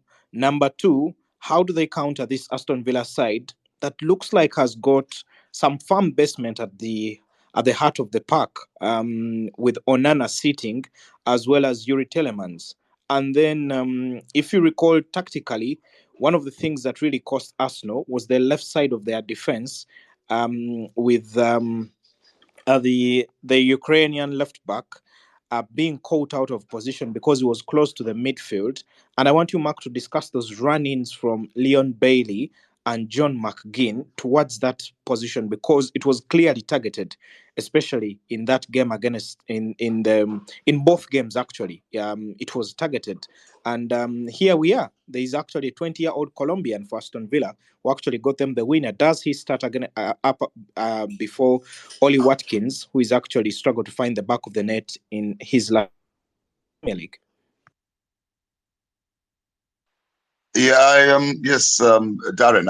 I don't think Emery is going to change too much from the team that played at the weekend away to Everton. So I think the big Colombian, John Duran, is going to still have to come off the bench. Oli Watkins is their lead man, and he will continue to be. And I think Oli Watkins, actually, when you talk about that double, that loss, home and away loss to Arsenal last season, I mean Arsenal to Villa last season, I think Watkins was one of the chief protagonists, wasn't he? If I recall, I think in one of those games he scored. I don't know. I think it was the one at the Emirates. I don't quite remember, but it must be. He would fancy his chances. They can't be predictable. Or like, and I just said, I said it a lot this for these particular spaces. Predictable can be good under the circumstances. It means that you're doing things that you're accustomed to doing, and that helps in sport. And Aston Villa can be predictable in that sense. The difference between how they approach games against Arsenal and some of the others is that Emery loves the high line. He loves the high line a lot. It's his back four um, really pull up, and that's I think because they start by pressing up front. Watkins and whoever is playing in the wide areas, Bailey and McGinn, it was in that game against Everton. They press if the team is playing out of the back, which you expect Arsenal will do, and then so the defense and the midfield close in. So most of the modern managers these days, the difference between the gap between the lead man, the lead front man, and the last man is about 20-25 meters. They squeeze pitches in. They don't want too many spaces in between defense and attack, which exposes midfielders in terms of numbers and the amount of ground they have to cover. So, and Emery does that with virtually every team. Actually, some of the good results United have got against Aston Villa where I thought it was disrespectful for Villa to play such a high line, almost up to the center line, and allow guys to run in behind. And they did get punished. One of those times last season against Man United. Against Arsenal, he plays a little deeper. I think there's more respect. Plays a little deeper, but also there's that desire because they don't want to make mistakes. That you clearly, Emery has something over Arsenal because I think perhaps of the way he left, and he believes maybe Arteta has been given more of a benefit of doubt and a longer period to get things right than he did. Than he was given, and so he seems to come out with his A game, and it slips through into his ranks clearly. I think maybe the attitude with which he approaches training over the week and then dressing room talks before kickoff is such that Aston Villa actually put good. They put the work in against Arsenal, or at least that's that's the impression I got from last season. And so it's always going to be tough. Of course, Emery suffered from when the managers that come in soon after, or immediately after legends have been around for a very long time are going to suffer from that bit. They're judged more harshly and they're given less time because there's still an impatience and an entitlement from everybody involved with football clubs. And that's what happens when you replace an Alex Ferguson or an Arsene Wenger, and now even a Jurgen Klopp, considering how much time he spent at Liverpool. It's tougher on you. It's so when then teams begin to realize, when clubs, their fans, their executives, their old boys, when they begin to realize that things are not going to be as easy as they were when they had legends in charge, they begin to get a little more patient with people. So Ten Hag is getting the benefit of doubt that that Louis van Gaal and especially David Moyes didn't get, so Arteta is getting that. That's what Emery didn't get. It happens that way, but I think Emery took it a bit personal, and so he brings his A game out. Thing though is that so they're going to be predictable. They will be solid. They'll play a little deeper in the low block, but they're also going to be bold going forward and going at Arsenal. They'll use pace. They'll try and use the counter attack. I don't think Aston Villa expect to possess the ball more than Arsenal in that game. So they will be hoping to win the ball and then have quick transitions. And for them, quick transitions is a good thing because of the pace of Bailey and McGinn, because of the movement of Watkins. Of course, when they don't have a Douglas Ruiz or one or two of the others that are no longer there. There's something that goes away. Onana, of course, because he's a big, strong force, especially in the air, like he was in scoring that set piece against Everton. But in open play, of course, it's going to be a little slower and perhaps operate a little deeper than your Douglas Ruiz did. So I don't know if that will slow their transition down a little bit, but they definitely are going to want to win the ball back and hit Arsenal in the spaces by moving it quickly. And yes, it was a good observation from you, Darren, that one of the weak points they will be looking to exploit is Zinchenko on the left, because Zinchenko represents what we call I'm hoping, of course, I know that these days football fans these days are more switched on than they were back in the day, so they will know these things because they've seen them and heard about them. What they call a hybrid fullback. Pep Guardiola is one of the managers that have introduced what they call hybrid fullbacks in football. He started that at Bayern Munich with Philip Lahm. And so, I mean, eventually he turns some of them even into midfielders completely. But that hybrid fullback, the guy who actually is more, underlaps more than overlaps. So he's coming into the pitch, filling up gaps in midfield, and then rather than go around his winger so he can get service and cross at the corner flag, he's actually expecting service more inside the pitch. So Zinchenko and of course Arteta worked with Guardiola, so he's allowed Zinchenko to play as a hybrid fullback more than he does with his other players, because say a Ben White, for example, cannot operate as a hybrid fullback, but Zinchenko does, the same way Trent Alexander does or Diogo Dalot at United. So they are bound to always leave gaps behind when they support the midfield or go inside the pitch to go with the attack, with the flow of the attack. And I'm sure that Emery, every time they win the ball back, is going to want them to play it in that space behind Zinchenko, especially because if it's Leon Bailey there, he is quick. He is quick, and they'll want to do that. But again, you'd expect that Arteta will know one or two things about this. So there'll be some work to do for Saliba and Gabriel covering up. Or if it's not that, then Zinchenko is going to be asked perhaps to be a little more conservative than operate hybrid. Yeah, but ultimately, though, again, and this is one of the things that surprises me when you look at both team sheets, when you look at the way the teams play, you're thinking, look, Arsenal should be able to beat Aston Villa, or whatever Emery is planning, whatever his agenda. Arsenal should always be able to overpower them. It doesn't quite happen like that. I think Villa is, and Emery, this is where I give him credit. I think they're better than the sum of their parts because individually, they're not world beaters. I don't even think they're better than that much better than, say, the West Ham they beat last weekend. I don't know. Oh, man for man, I don't think. And West Ham have done some very good shopping, by the way. Was it West Ham? No, it was. Yeah, it was West Ham that they beat. Yes, if I remember. West Ham. And West Ham, and I think West Ham haven't done a better shopping. They really have strength in depth now with the Fulcrogs and all those guys coming off the bench. But I believe Villa are better than the sum of their parts because they are well coached, they are very well drilled, and that's what Arsenal is up against. But quality-wise, if it comes down to that, I'd fancy Arsenal, regardless. Okay.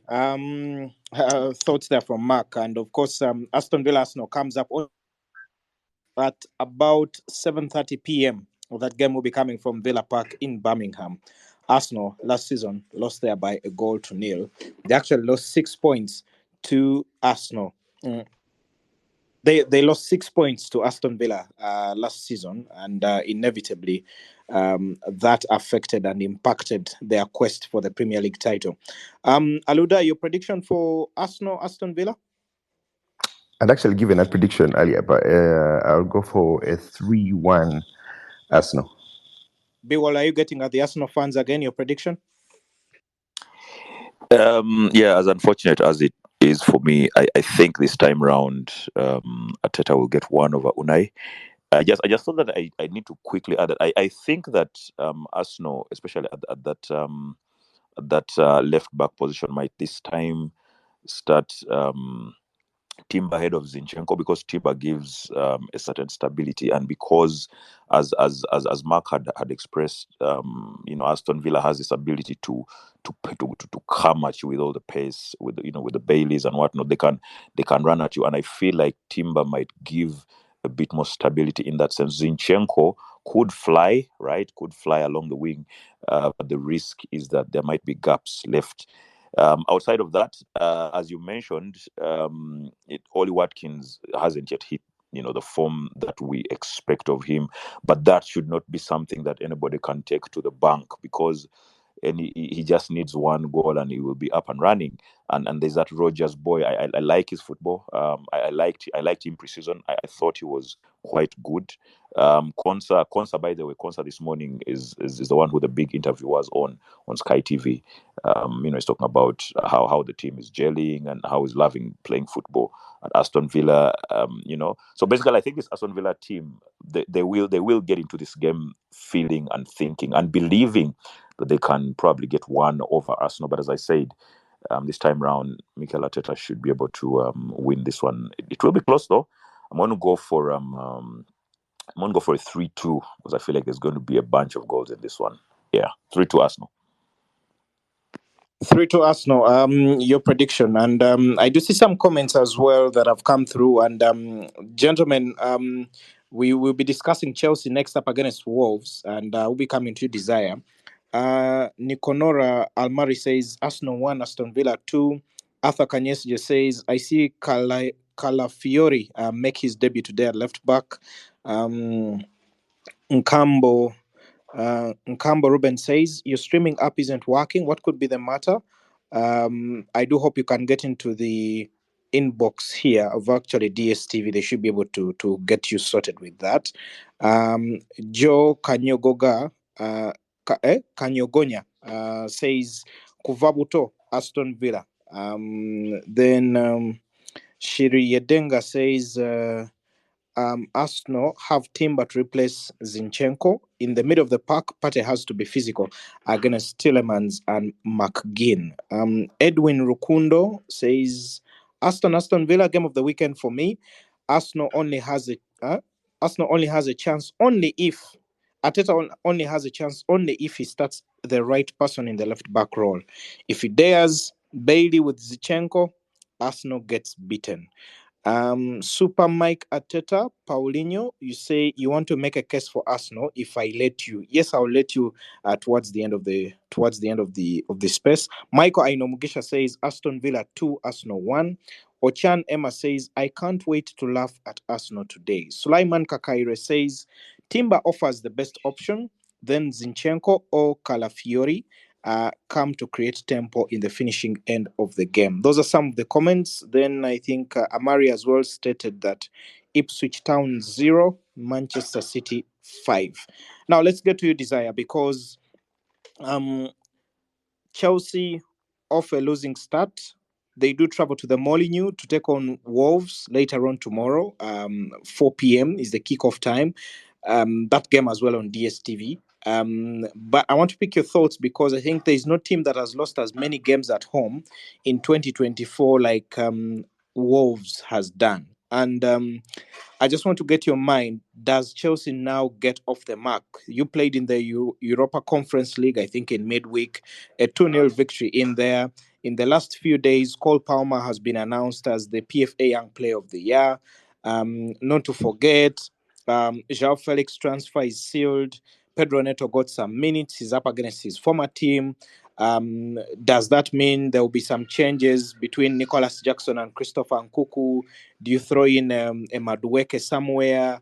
Or as well, there could be some reinforcements in the middle, where we saw the likes of Moses Caicedo play last weekend. I just want to pick your mind on Wolves up against Chelsea before we wrap up the conversation. Will Liverpool up against Brentford? Desire? Thanks, Darren. It's quite tough, man. We don't know what to expect of our team going into these particular games. It's all a process, like we've been told we should believe it to be.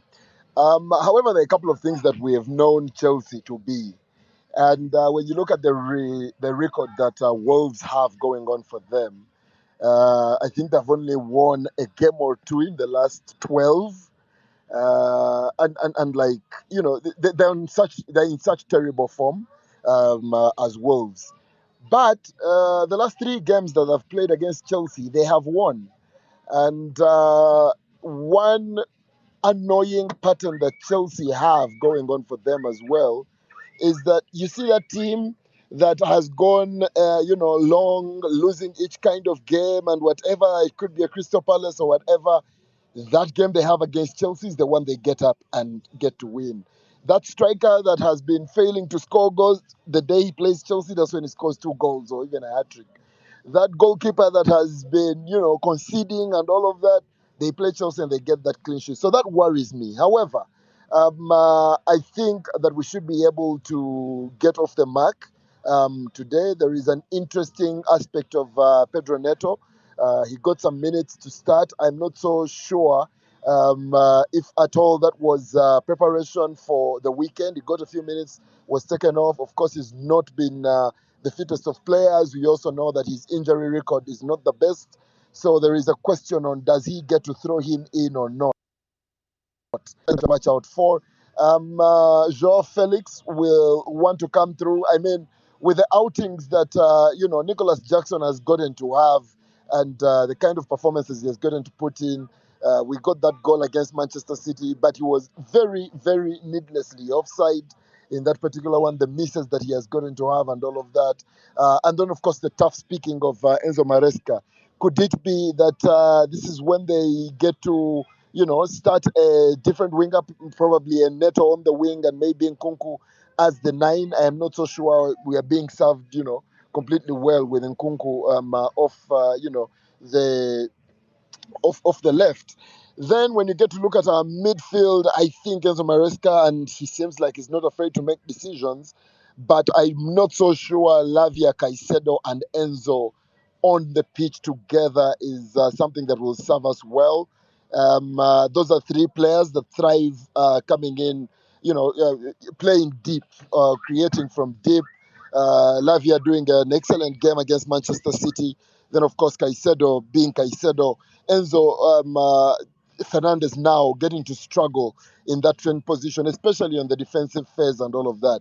He follows that up with the deep lying playmaker role against Savet in the midweek, and gets to come through with a very impressive assist for Madueke. So there might be a decision to make there. Not all three seem to be thriving in there. Then, of course, the fact that Cole Palmer seemed to thrive, closer to the central towards the end of last season. Could he be the actual number 10 that plays with two of the other three that we just mentioned?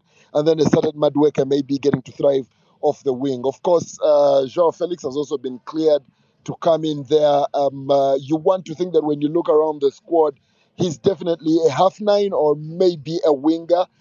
So who does he get to displace? It's a long season ahead and all of those kinds of things. So with all the pressure that has going to come upon these players, with the tough talking of Maresca, with how much they've managed to work on the game, I think we already are seeing what Maresca is trying to do with this side. There's some sort of progress getting to come through.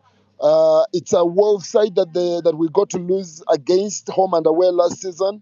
But I think today will be that day that we get an annoying win over them. One of those where, it was an annoying win in the midweek, really, in the Conference League as well. 2-0, clean sheet and all of that.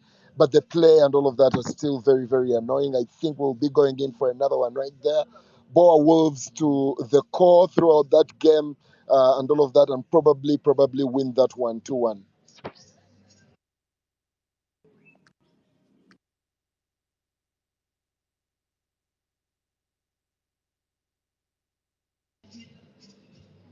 Well, now that Darren has not picked it up from here, I will also take this moment to make my prediction 2-1 Aston Villa. against Arsenal later. Darren?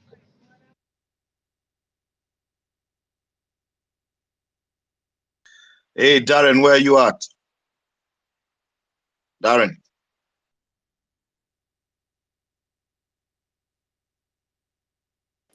Yes, sorry, I had a little bit of a mishap. Here I am. I didn't get your prediction. What's your prediction for this one?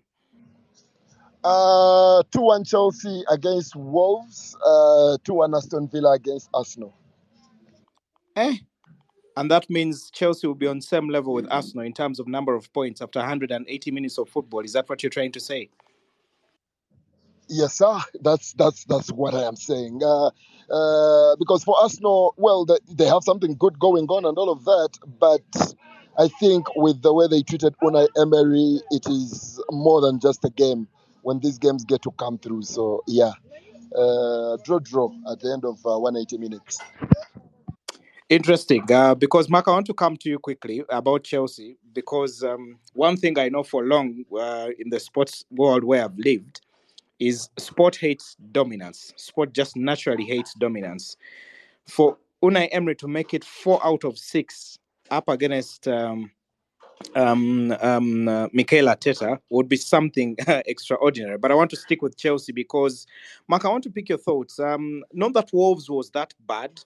I think they hung in that game against Arsenal for quite a while. They were broken in the first half by that early goal by Kai Havertz. Some lackluster defending at near post with the cross that came through from the right.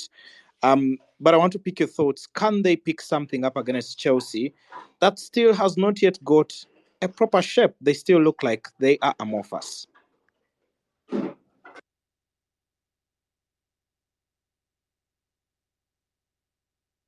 Yes, they can, Darren.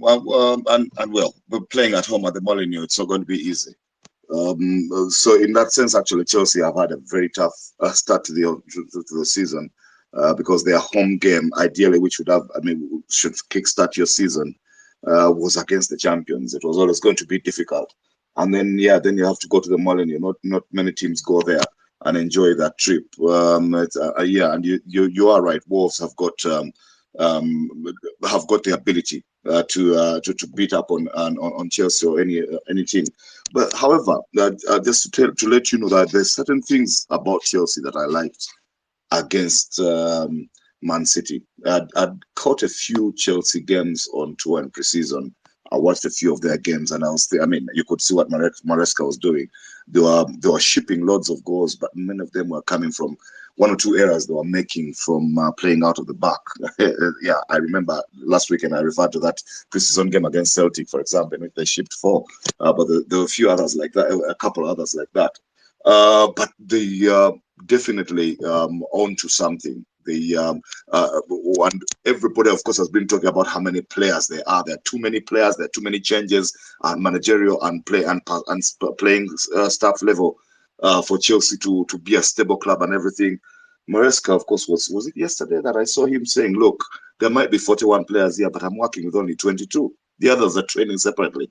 So in his mind, he's made up his mind about what his core squad is, regardless of how many memes are going out there on social media about the playing staff at Chelsea.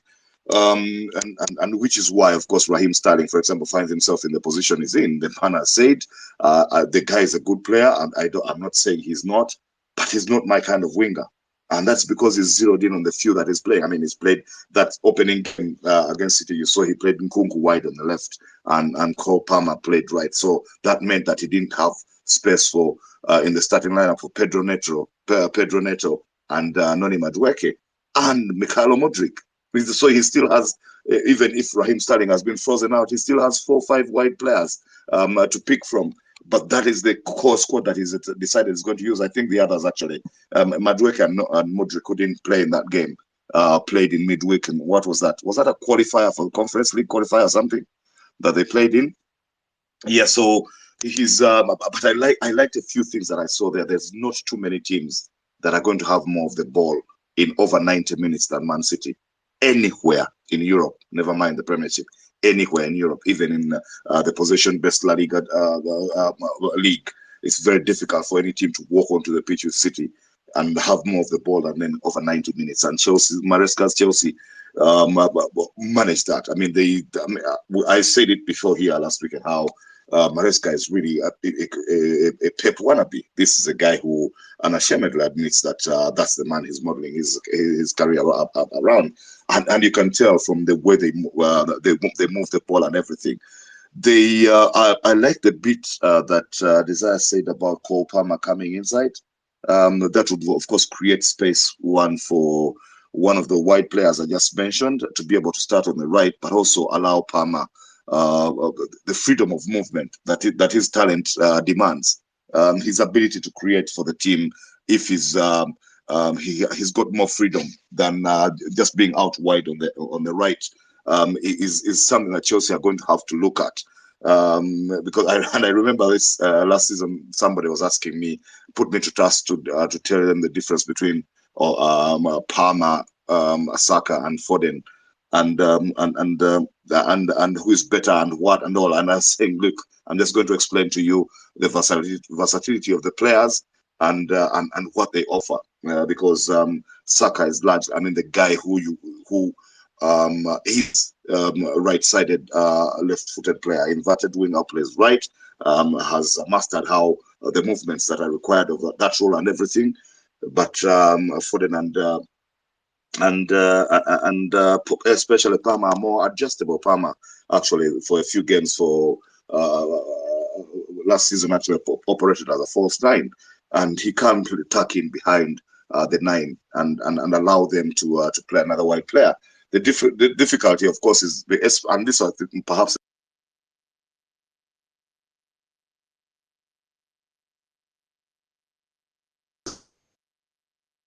more more solidity in the midfield, and so that allowed him to play Lavia with Caicedo and also have Enzo Enzo Fernandez in that same midfield.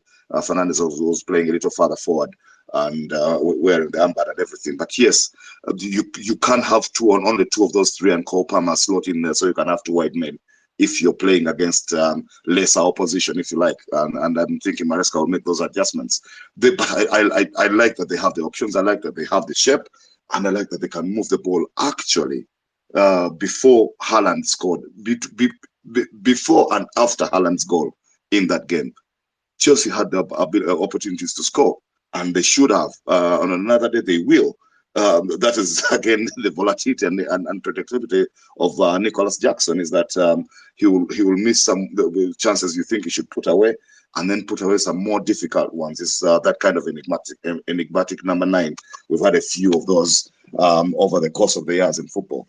But yeah, there's going to be opportunities created by the way Chelsea want to move the ball under Maresca, and by the quality of the individuals involved. And even if there looks like there's a lot of chaos around the club, there might be stability in that squad created in a relatively short period because the man knows what he wants to do and how to get it out of it, and especially because he will be allowed to do that. There are clubs at which you think maybe the guy is not going to be allowed to settle and all, and then people are worried that Todd Bailey has perhaps also shown an impatience that you thought that he wouldn't have in letting go of the Argentine manager just after you thought he was beginning to settle in.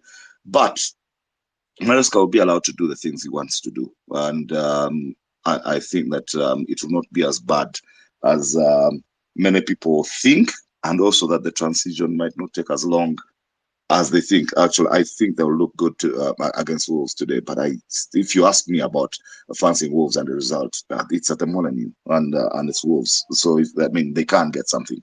I think though, my heart of heart tells me Chelsea is going to pull off this away win.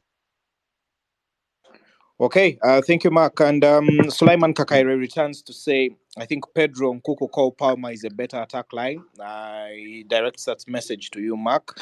I see a long Ambrose saying, Desire should know that Arteta will also tune the players' minds with the 2 defeats last season. Arsenal will be playing to make a statement, 3-1 win for Arsenal. Kakaira as well telling Desire that That stuff is not for Mikel. He can't afford to lose against the same team all the time. And of course, Amari Nikonora returning to say Wolves 2, Chelsea 2. I do see several comments, and we are nearly getting to that bit where I do open the microphone. Mark, if you could mute briefly, because I want to come to you, Aluda, just to give me your thoughts on Liverpool up against Brentford.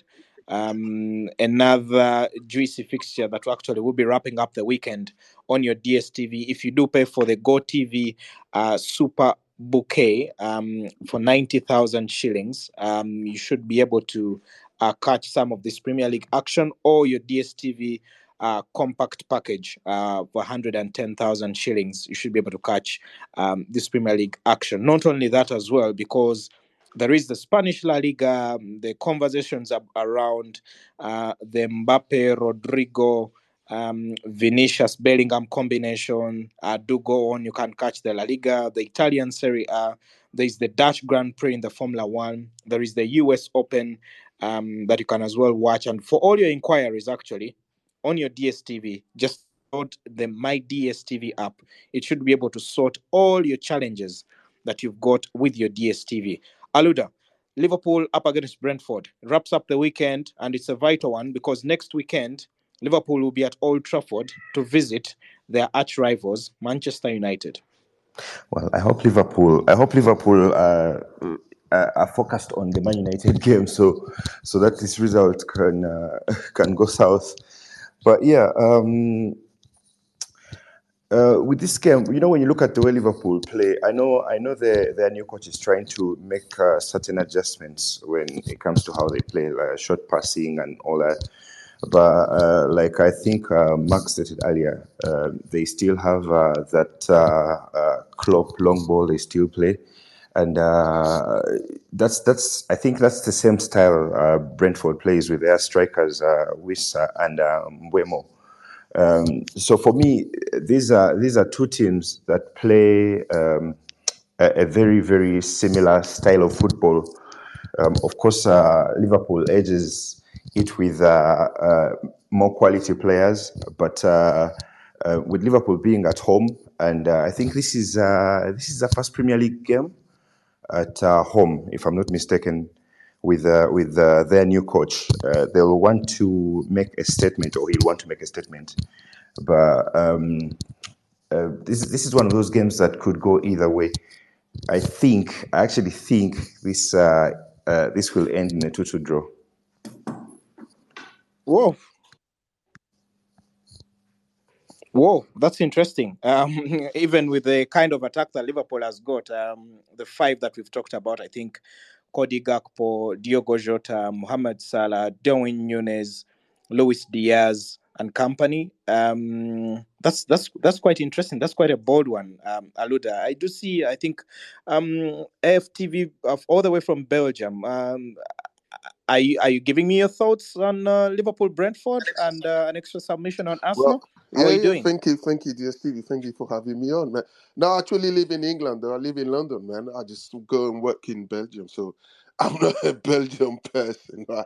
It's the AFTV owner who gave me that name, Belgium. So I live in England. I live in London. Yeah. Thank you for having me on. Do you know what the Liverpool? I mean, the Liverpool prediction. You know, obviously, we're in the word of opinion, man. That's his own views, but I find it a bit kind of hard to swallow, because Liverpool, to be honest, in fact, this season, I'm kind of scared of Liverpool this season because obviously they still got the same players, they didn't sign new players, but those players, they managed to buy into what the coach is trying to do, So, hey, listen, they have a fantastic preseason, and sometimes your preseason can literally help you to pick up a momentum. And their first game that was against Ipswich Town. They beat Ipswich, even though Ipswich first half they were kind of giving them a little bit of trouble, but with the experience and again too with the quality they had, they managed to see the game out. So against Brentford today, they're playing they're playing at Anfield. And listen, come on, man. That'll be his first home game. So I don't think that Brentford will stand any chance. So Brentford is going to lose that game. I'm sorry. they're going to lose that game because Liverpool come out with first.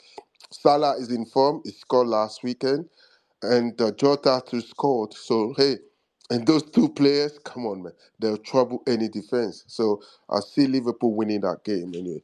Now coming back to the Arsenal game, yeah, obviously I know they've been kind of on my channel AFTV.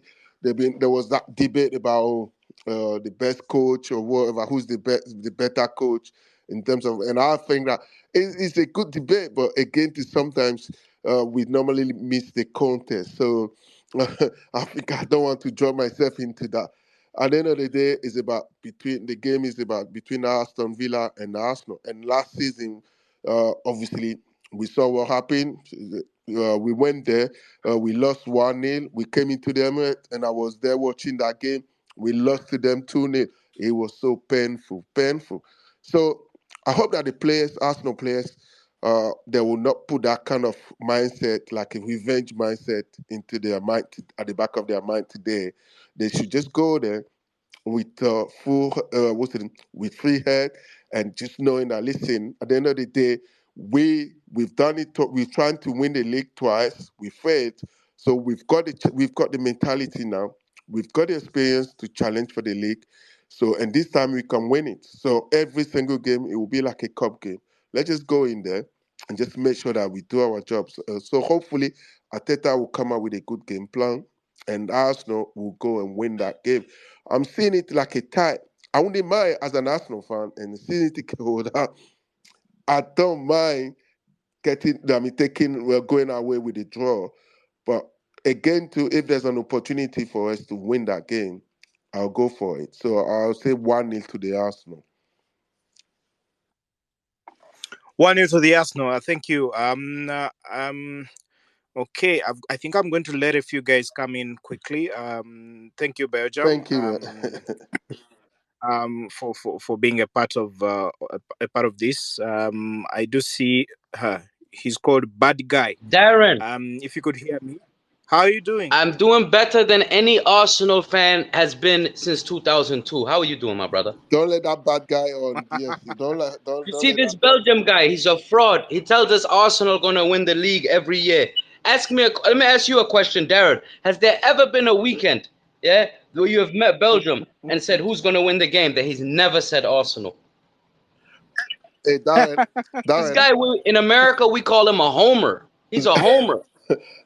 Darren, don't listen to bad guy. Don't even have him on. You know, when I'm going to tell you, Darren, I used to support Arsenal longer than Belgium. I left that club. Life's been good. Wallahi, life's been good since I left that club. No, Charles, I've been, what? You telling me that you've been supporting Arsenal for the past 40 years well, now? I was supporting Arsenal since 1990, the Oh, inaugural year of 1990. No, that's the too. Premier League Belgium. You see? It's a shit club. Unai Emery, you should have never fired him. He's the second best manager in the Premier League, and he's gonna show you what to do. He's gonna dance all over Listen, your boys. you Yeah, see what we do to them today. Sakanelli, No, that trash, what?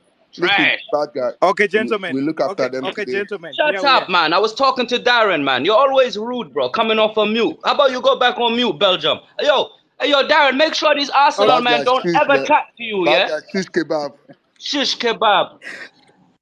Bad Guy. I just need your prediction. Arsenal, Aston Villa. Aston Villa. Those guys, really. Aston Villa. Aston Villa. God save Unai Emery. Thank you very much.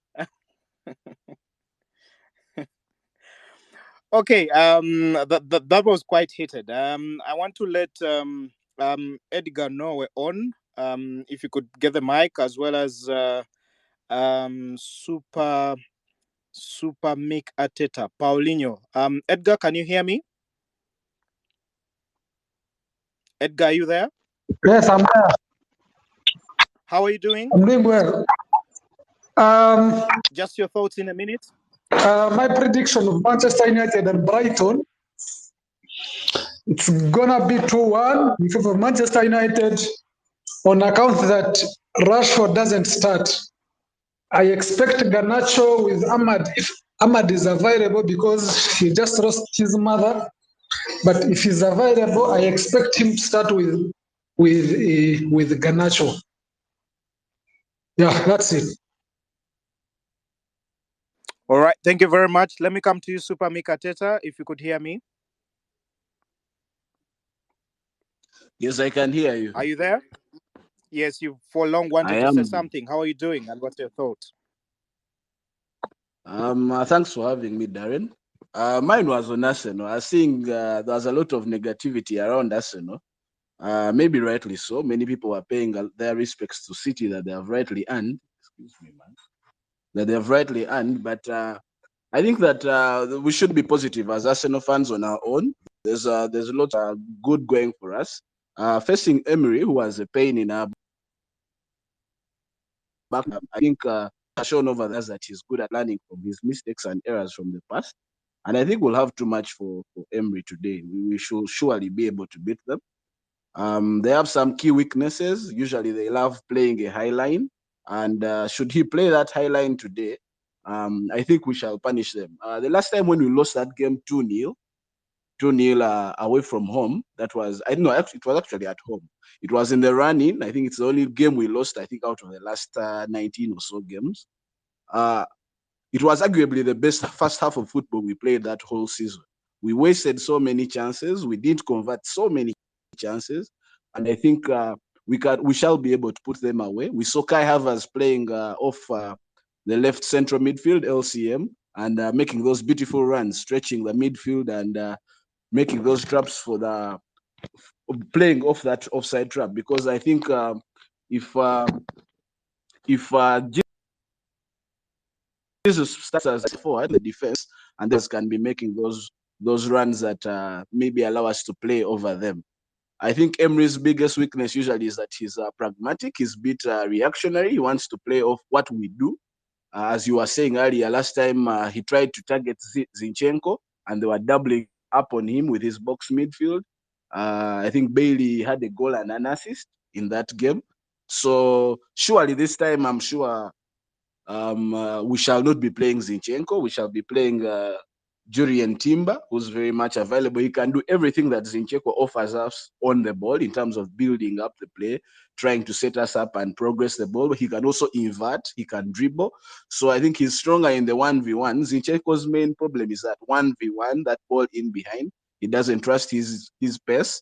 And I think we're seeing those memes where he was off the line, the last line of defense, where he's too worried about Bailey catching him off the back, and he's a bit too deep compared to the rest of the line. So it makes that diagonal easier to find. And I think Villa will also miss Douglas Luiz, who was very, very key. I think he's underrated, who was very, very key in terms of those long ball switches that were catching us on that transition. I don't think Onana is as good on the ball as much as I think he will give us a test in terms of the duels and physicality in the middle of the pitch, where I expect Declan Rice to counter that superbly. I'm also praying he doesn't start Thomas Partey, who I think had a good first half the previous game against Wolves, but I think age and I don't know injuries, sometimes he's losing his leg. It feels like he can't go that long. He can't play that much. So I'm hoping Thomas Partey doesn't start. We have Declan Rice in that defensive midfield with Odegaard and Kai Havertz off him. Then hopefully we can have Jesus starting as a central striker. So that is my prayer, that Julian Timber is in, Declan Rice is in, and Thomas Partey is out. What's your prediction for this one? I'm thinking we can have a 2-0. 2-0 win, a low score, but a clean sheet for sure. Thank you very much, Paulinho. Okay, now I do have Engineer Tony Mayazi. If you could unmute and just give your thoughts in a minute.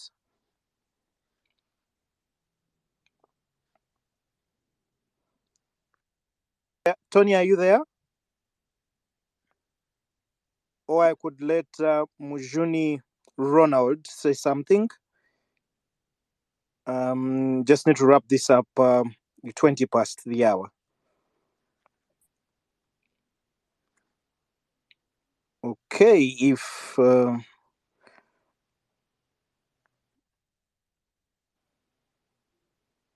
okay, let me see if I can get any of the other guys wanted to speak onto the space. Just some of the comments that have come through. Let me see.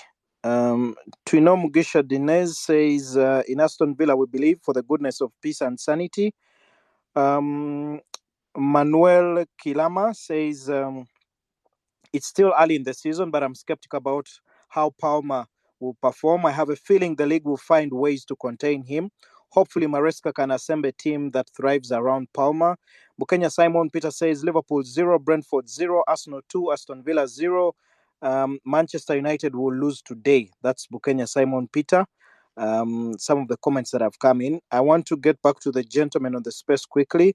Who is this? Uh, Vizeli S, can you hear me? Are you able to speak at this moment? Okay, if I can't get him, let me return to you. Be all fast. Liverpool up against Brentford. Your final thoughts as we wrap this up?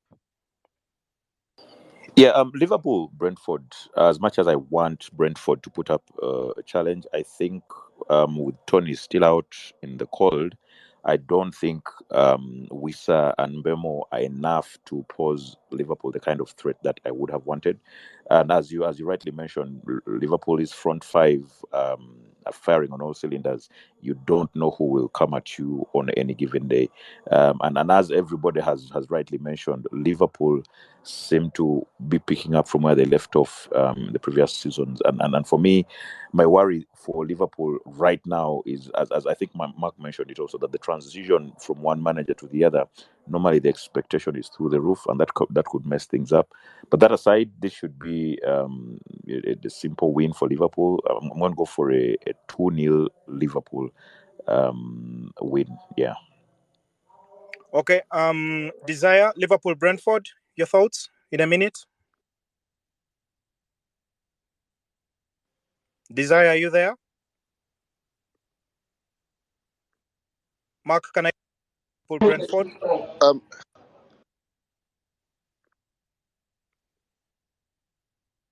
should I proceed, Darren? Is Desire on? Yeah, he's here.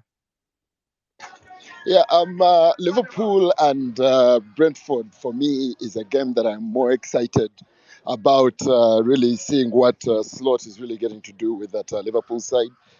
We've seen a little bit of the preseason and how much he's not changed much, but there's still a couple of fundamental changes that he has brought to that particular team. Brentford, on the other hand, they were a team that, were quite slippery for an opponent and all of that. I think, however, that Liverpool, especially with the stability, I think Mark was talking about, the art of repetition and all of that. The stability they have maintained, the new guys coming is not changing so much. It's a team that has some sort of identity going on. They should have enough to get to push over. And of course, the Anfield crowd getting to watch their team for the first time, at least competitively at home and all of that, should be too much for Brentford, in my opinion. And Liverpool 2-0 is my prediction on that one. Okay, and Mark, just to come to you, just a brief submission. Liverpool up against Brentford. This fixture is key because next weekend it will be Liverpool right in front of the Old Trafford crowd. How important is this for Anslot? First of all, his first game in front of the Anfield faithful, but also looking at it as it is, if you take 6 points to Old Trafford, you're perhaps in a greater frame. Oh yeah, absolutely. Yeah, look, Brentford, Thomas Frank and company. Those guys are they are bold. They are fearless. They have I like the attitude they have about the way they approach games against the big sides. So I think because I like that you have little to lose. You're not going to be blamed for losing against big teams. Because they are that much bigger than you and everything. And I like the positive attitude they take into these games. So they're going to come to Anfield and play. Of course, when you're playing against Brentford, you have to contend with some stuff. They're one of the few sides that retain some of the things about what English football used to be like. But for those who are too young to know that, because it has really evolved with the advent of foreign managers and all the foreign players. But Brentford retain a bit of what it used to be like, so they can actually be direct. They can be physical. The physicality that Brentford bring into games means that you have got to be on your game. You've got to be sharp. You've got to be ready to run. You've got to be ready to duel. And I don't think they've lost any of that. And yet they can't play. We know they can't play. They don't have that opening game. I think I just saw some highlights of it, but they don't have Ivan Toney, right? But they do have goals. They still have goals coming in from Buemo and Johan Fisa. These Africans, I mean, who for me seem to even play better for their clubs than their national teams. There's some players who we see play better at national team level than they do at their clubs, but the productivity of Mbuemo and Vitsa when they're in that Brentford shirt is up there. So they do have they will be a threat to Liverpool. I don't know. I remember, is it 3-4 seasons ago? There was an opening days game between Liverpool and Brentford, which ended in a 3-3, and that kind of thrill they can produce.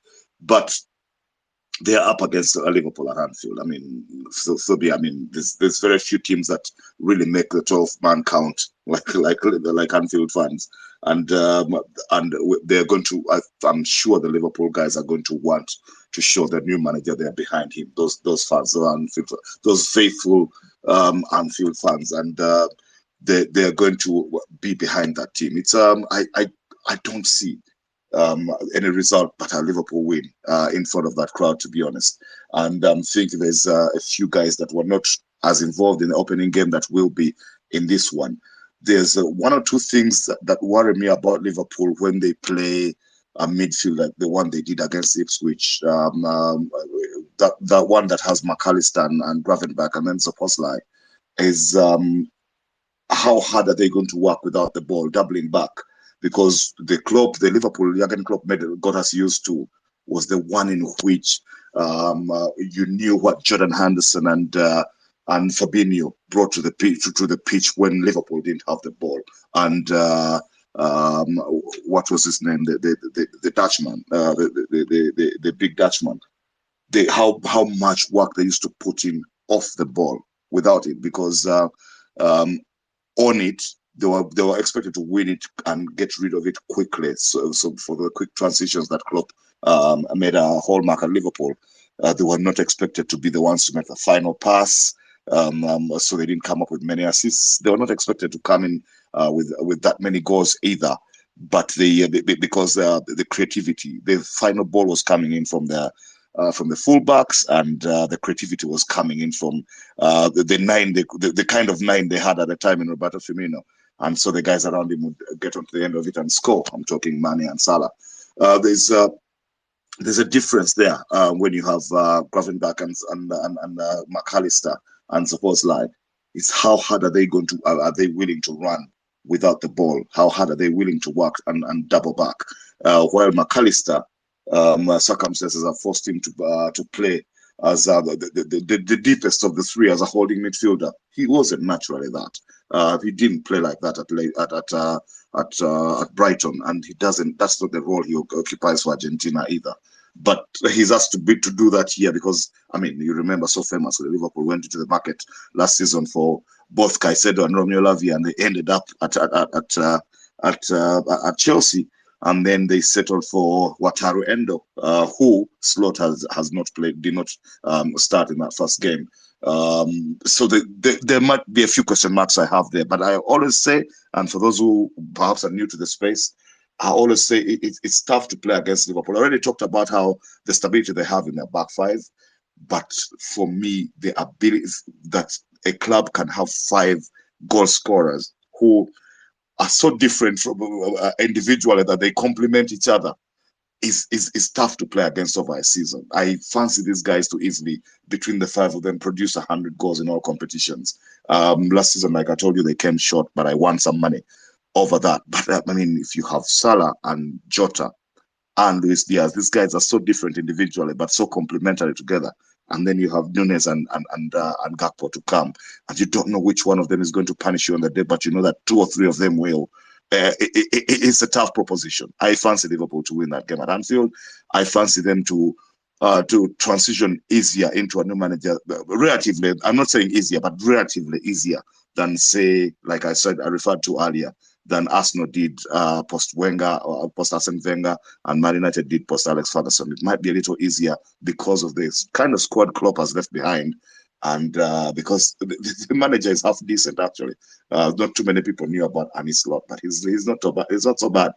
If you ask me about between the two Dutchmen, him and Eric Ten Hag, who perhaps talks a better game, I'd go Arne Slot. There you are. Interesting. From Joshua Zaxe's tap-in to Jamie Vardy's goal at the King Power Stadium on Monday, we witnessed 21 goals that were scored on the opening day of the Premier League. All the 20 teams are back in action between the next 1 hour and tomorrow evening, with Liverpool taking on Brentford. Those are the fixtures we've got on your DSTV. I just want to wrap up with the final thoughts from all the guys on the space. In particular, I'll begin with you, Aluda. The surprise you expect this weekend in the Premier League? I don't think this week we'll have very many surprises, but like I predicted earlier on the Liverpool Brentford game, I think that's going to be a surprise of the week. Okay. Biwol, your surprise of the weekend? I don't know if it will be a surprise, but United will win against Brighton. Those who know that will be the surprise for me. Desire, your surprise of the weekend? Not sure it's a surprise, but yes, this early kickoff again. 2 Brighton, United 0. Mark, to wrap it up, your surprise you expect for the weekend? Yeah, from what I've heard here and what I've heard elsewhere, I don't think many people expect Chelsea to go to the Molineux and win. I think they will. That's mine. Quite interesting. Thank you very much, gentlemen, for the submissions. Sir DJ Aluda of Arsenal, B-Wall Manchester United, Desire Mugumisa of Chelsea. Thank you very much, gentlemen, for being a part of this space. Andrew, I see you've been listening in. Just like a couple of other guys on this space, thank you very much for being a part of it. As well as Mark. Thanks a bunch. Guys, if you've enjoyed the space, just do give a high five or just do the 100% if you've enjoyed this space. Quite so many of you have been a part of it. I couldn't just take in all of you because of the discussion, but do not worry because next weekend we'll be back and it will be a big one. Manchester United will be hosting Liverpool on match day 3 of the Premier League season. You can catch all these games on your DSTV if you pay for the compact package, 110,000 shillings, or your Go TV Super Plus bouquet at 90,000 shillings. Do keep sending the high fives, guys, if you've enjoyed the spaces. And I see it's already past deadline for the Fantasy Premier League. I do hope you are able to change your teams and be able to catch all this action and enjoy the weekend. For now, I'll say thank you very much for being a part of it, and let's speak next weekend. See you soon. Bye bye.